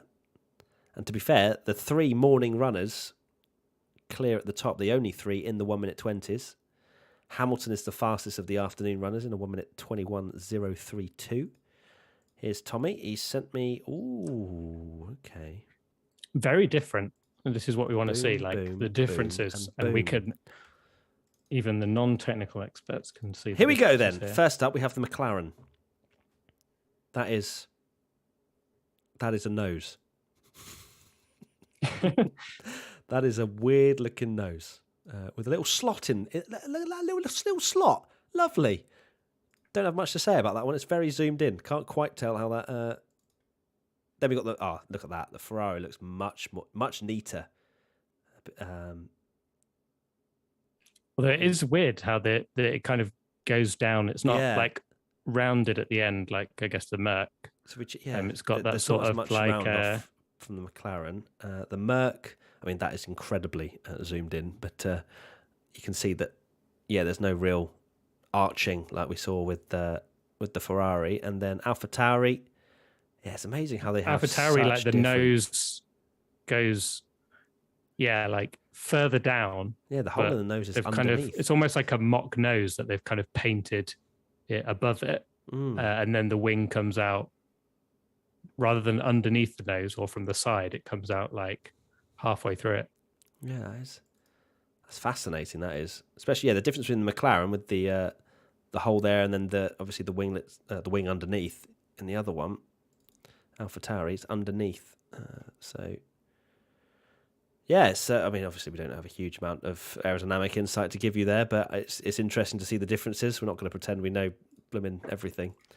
But yeah, the Ferrari's I like the look of the Ferrari. I think it looks awesome. But you do make a very good point that it does arch down, doesn't it, towards the ground? And we don't see that in the other 3 that we just showed you. We're going to leave that one up there because I like it. I like it a lot. Which one's that? Ferrari. I love the amount of like fanboying of Ferrari from us both in the stream, and no doubt we'll still get called British by. Oh yeah, I'll still be a Hamilton lover. Like there's still people that truly believe that, despite me genuinely being an out and out Leclerc and Ferrari fanboy. But hey ho, people can make their own narratives. That's what Twitter's all about. Right, what's else been? What else? Oh, we got another question. No, we don't. That is still the same question. Okay, right. Have we had any update in terms of lap times? Hamilton's done 34 laps now, so he has definitely started to clock up some lap times. Laps even. Bringing the total. Actually, no, that is still 111. So no, they haven't actually clocked any more lap times just yet. Verstappen 120, Alonso 110, although we're not sure exactly how many he's done due to the transponder being a bit silly. Alfa Romeo, crucially, with 1 hour and 23 minutes remaining, still not out there, and neither is Haas. Haas promised such big things. So much for that wind tunnel time, eh? Maybe not. They didn't promise big things, but they certainly said that it was going to be better, didn't they? They really did say that. They spent the entirety of 2021 preparing for 2022, and to have done 28 laps in the first day of testing so far, that's pretty poor, isn't it? To say the least. There's a nice shot there, actually, of the inside of the Red Bull side pod, Tommy, if you wanted to. Let's do it. Put that one together. I know that you must be sick of Photoshop at this point, but my sincere apologies for that, but hopefully everybody's enjoying it. Still, nearly 20,000 of you right here. Soaking this in. Soaking in testing. How has it been? Let me know in the comments right now. How has it been to... I know it's disappointing. I know it's frustrating. It's frustrating for us. We would much rather have had footage that we could actually watch together through a watch-along. Obviously, we couldn't show the footage, but it would be nice to have actually seen the cars. But I think we've made the best. I really miss telling everyone that, no, we're not showing the footage. Yeah. I think we've done the best of a bad job by F1, wouldn't you say? I think that we've definitely pulled out the stops, and I've genuinely really enjoyed it. And, yeah, it's been awesome. I hope you guys have too. We've still got an hour and 20 to go, but I just want to say that I appreciate you all for staying and enjoying it with us. And I hope you will join us again over the next couple of days, because clearly we all love spending time together. So beautiful. So lovely. Right. Sidepod. There you go. Boom. Red Bull Sidepod. And as Glenn Freeman has said... Oh, where's it gone? It shows the opening being quite sunken back. Oh, yeah, it's interesting. Actually. Yeah, I see what you mean. Yeah, so there's the initial part, like the initial slot, and then you've got tea tray or something. Like like a little... You could eat your dinner off that. Oh, do you remember? Did you see the video we did? I think it was with where we were doing.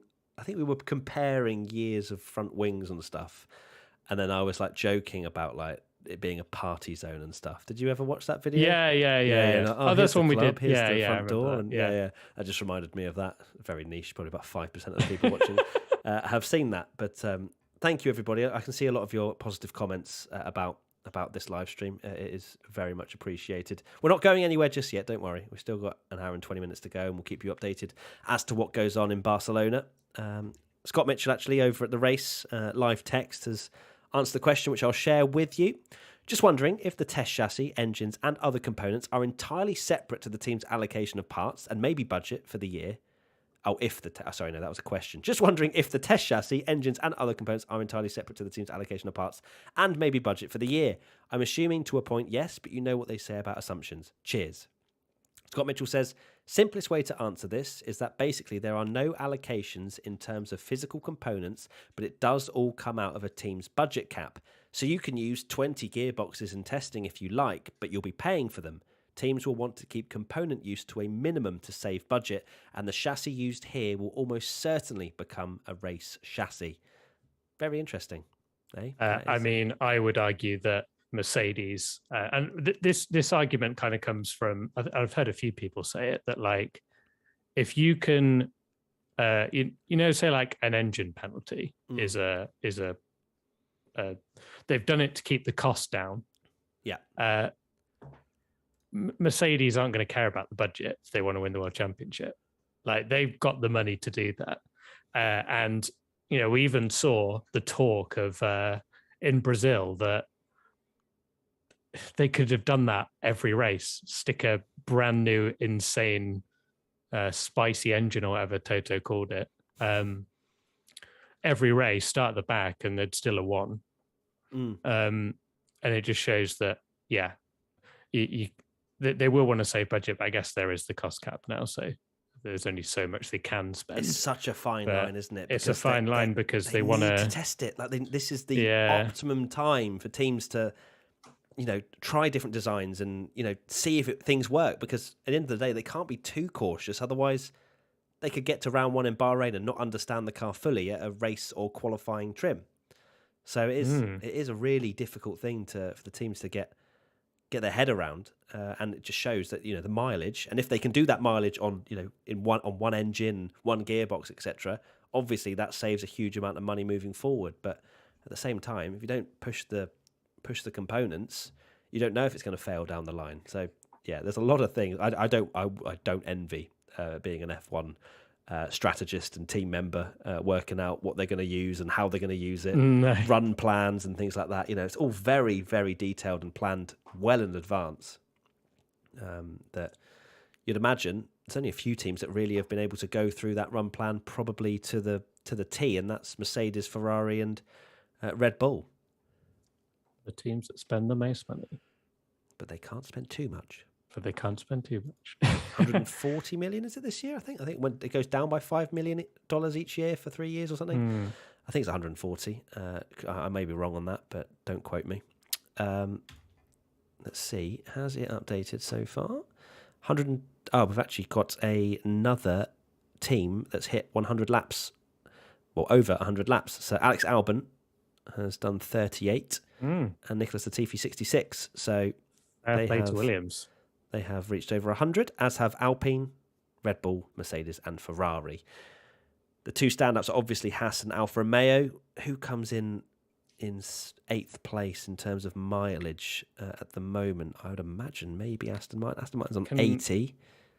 For all the moaning, do you want some positivity? Go on. And maybe a bit of when were we moaning? Optimism. I don't think we were moaning. No, were we moaning? No, sorry. Oh my God. About the rules, and obviously, I think we were told that there's a lot of things on the new cars that might not make it good.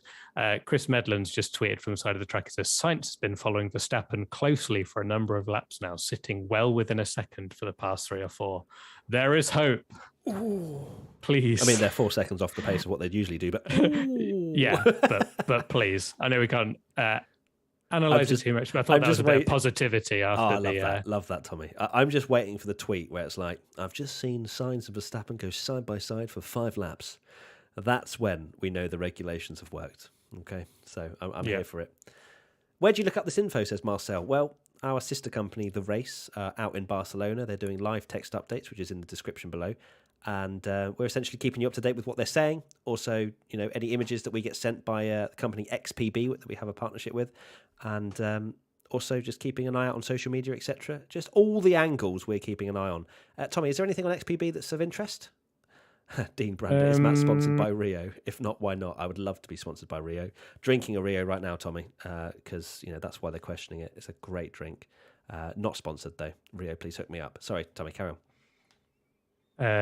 Let's see what pictures we've got. We've got a picture of Eduardo Freitas. I want to make sure I get his name right. The new I race said director. I said it wrong in the YouTube video, and everyone was like, "Oh, it's not Freitas, it's Freitas." So yeah. Right, what have we got? Not too many more shots at the moment of anything particularly different. Obviously, we've got the Red Bull side pod, which we've seen quite a lot of. The different noses.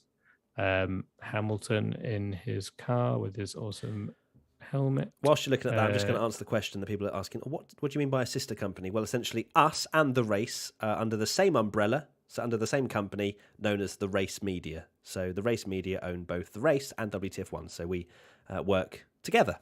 So yeah, we are very much in the same company. So that's very exciting for it's been like that for well over a year now. But we're working together, probably the best we've ever done in terms of their information on the ground, and it's been an absolute pleasure. They are incredibly knowledgeable journalists over there, and we can learn a thing or two about their knowledge for sure. Absolutely. Not fritas, that means fried in Portuguese. Okay. Fritas? Fritas? It's not fritas, fritas. I think it's fritas. I don't know. Who knows? It's definitely not fried. Yeah, who knows? Anyway, Tommy, what have you found? Just going through pictures, see if there's anything particularly We just different. What the chat just want content, Tommy. Just content. I just want new images, content. Just content. Just throw it. Just throw it straight on the screen. We can't, but send it to me and I'll throw it straight on the screen. There's a picture of the floor that says, right, chat, what do you want to see? Number 1, Max. How to trigger Hamilton fans. What do you want to see, chat? As well as that, I'm sure you don't want to be triggered if you're a Hamilton fan. What do you want to see? Let us know a team or a driver. Pick a car, yeah. Pick a car, any car.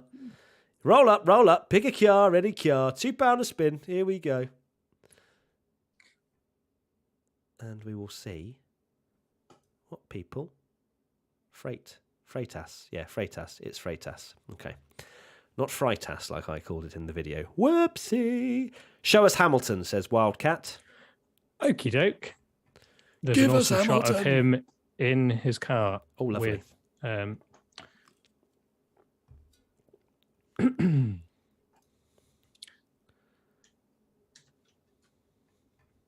IMO. Give us Hamilton. One of, I think this is Hamilton's best. The purple helmet design that Hamilton's run recently is so clear his best design he's ever had, in my opinion. Who, sorry? Because he's changed it. No, Hamilton. Hamilton, sorry. The purple. Yeah, Hamilton, yeah. It's like the fact that obviously he got the 7 titles with it as well, making it even more iconic, but I just think it looks absolutely awesome. Yeah. And obviously he's gone through a few changes because he had yellow, didn't he, at the start of his career because he loved Senna then changed it to white and red, but the purple is the one. It's awesome. Ooh, spicy image. Here we go. Very cool Have shot. a look at that, chat. For those that asked for Hamilton, his helmet is so good. It's and please good, don't, isn't it? It's please don't really clip that good. and take it out of context. That is just such a good. I love the purple. The purple is just absolutely awesome. Yeah, it's so It's one of the clearly most his best iconic design it's ever had, helmets, and it's become iconic now. Yeah, I it think genuinely it has. Yeah, people remember this purple helmet. Oh God, that's for the That's rest kind of of time. probably why that no one's ever had a purple helmet before. Because when you say purple helmet, every Yeah. time I say purple helmet, it Yo, kind of stop. Oh dear. So there you go. There's an image of Hamilton in his car. It looks very nice, especially against the silver. It does look very cool. Right. Next up, British bias. Here we go. Right. Let's get a picture of Verstappen's new helmet. Then clip that. Lol. Where have you got the picture from? We get all of these from XPB, Andrea. What else have we? Just seeing. Show DRS, please. Is there another car with DRS being used that isn't the Haas? Let me have a look. If not, you can go back to that picture if you still got it. I can go back to that for the meantime. I'll try and remember what you called it. Probably ASDF. Wing? No, not wing. It's all right. I can always. I reckon it's send called it again. Haas. No, that's that one. This is where they should have named the files. Honestly, chat, if you could see what these file names are called, it's unbelievable.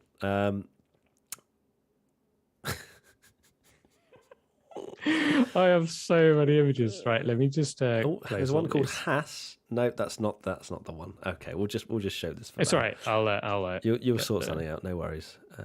I want to see what Das DDS is. It's the back of the Aston Martin. Yeah, of course. Why wouldn't it be? Right. What have we seen? There's a new Aston Martin floor being brought into the Aston Martin garage. No surprise that this going into the Aston Martin garage if it's an Aston Martin floor. Hint of speed from Hamilton. Hamilton's previous lap of a 1 minute 26.493 doesn't appear a head turner at face value, but his first sector was the new overall best by a tenth of a second. He's since returned to the pits after a short 4-lap stint on the C3s. Sage is clear. Mercedes. Oh, clear. For everyone asking for more trackside analysis, this is coming from therace.com live text updates, which is in the description. Plenty of requests in our comments for more insight from trackside and how particular cars are handling. And there is actually an article that they are getting ready for an early impression on how cars are handling. So if you want to read that, check it out on The Race later today. So there you go. Scott Mitchell has come in and said, one team boss has just told me that the range of car designs that has emerged from these new regulations is incredible, quote marks. There have been interpretations that nobody expected. It's fascinating. There you go. If it's close, cool. I'm happy that all the teams have got, different things, because that's part of preseason testing of going, have they done this? Have they done that? Oh, look at those noses. They look different. Look at that nose. It looks like Nigel Mansell's moustache. So Haas DRS. We said this earlier if you hadn't seen, but the DRS looks broken. That is how it's meant to look. But it does look like, if you ever saw, I'm trying to think, someone had a DRS failure. I feel like it was Schumi maybe one year, but Schumi definitely had a DRS failure. Yeah. When he had all the Mercedes bad luck. Nice guy. He did. He had all the bad luck in the world. He did. It was like he had no bad luck at Ferrari, and then since moved to Mercedes, it was like everything. All that good luck you had in your career. Front low rock out at China, car brakes. Cool. Yeah. I'm over it. Anyway. Yeah. The one time you get absolutely banging session is the one you've got a penalty for, and you don't get pole at Monaco. Brilliant. Still, Tommy, you're trying to make me cry. I'm emotionally vulnerable at that point. You can't be saying these sorts of things. It is a shame. He only got a pitiful 91 victories and 7 world titles. Right. So the Haas DRS it's seeing on screen, it is opening. Yeah, it's mad that it looks almost broken, that it's like flipped up so much. It's so much more wide and big, but I guess that's because of the new curved shape that it needs to open a lot bigger to work. But like you said before, the plan is that these cars are so damn good, we don't need it, and that'd be great. That would be great. I'm now trying to. Because I'm not against DRS. I'm not against DRS as much as some people are. I'd much rather have push to pass, to be honest, because I'd prefer it to be a tactical use rather than the same point. I don't like the way DRS has sort of made places become overtaking zones. Like you should be able to pass anywhere on track. And my favorite overtakes are always ones where it's in a corner. Max fanboy alert, but Max going around the outside of Rosberg at Beckett's or something that time, and things like that. They're the surprise overtakes, not, he's going to get DRS. This is 100% where it's probably going to pass it, and that's not exciting.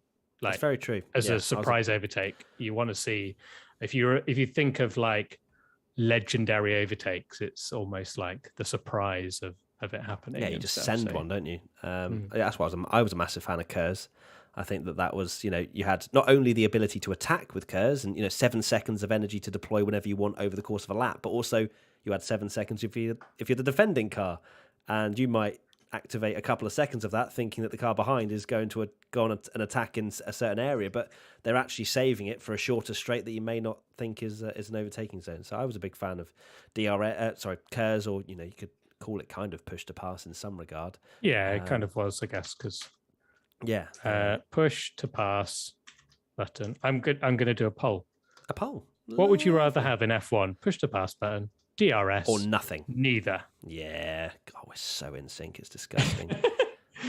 It's almost like we've been chatting for 7 hours together. Honestly, it's unbelievable. This is incredible. I wonder if there's a thing that we can filter the video in just to see how many words we've said over the course of this 7 hours.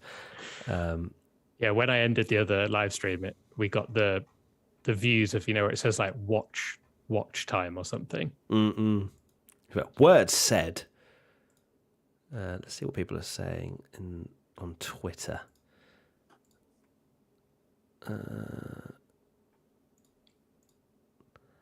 See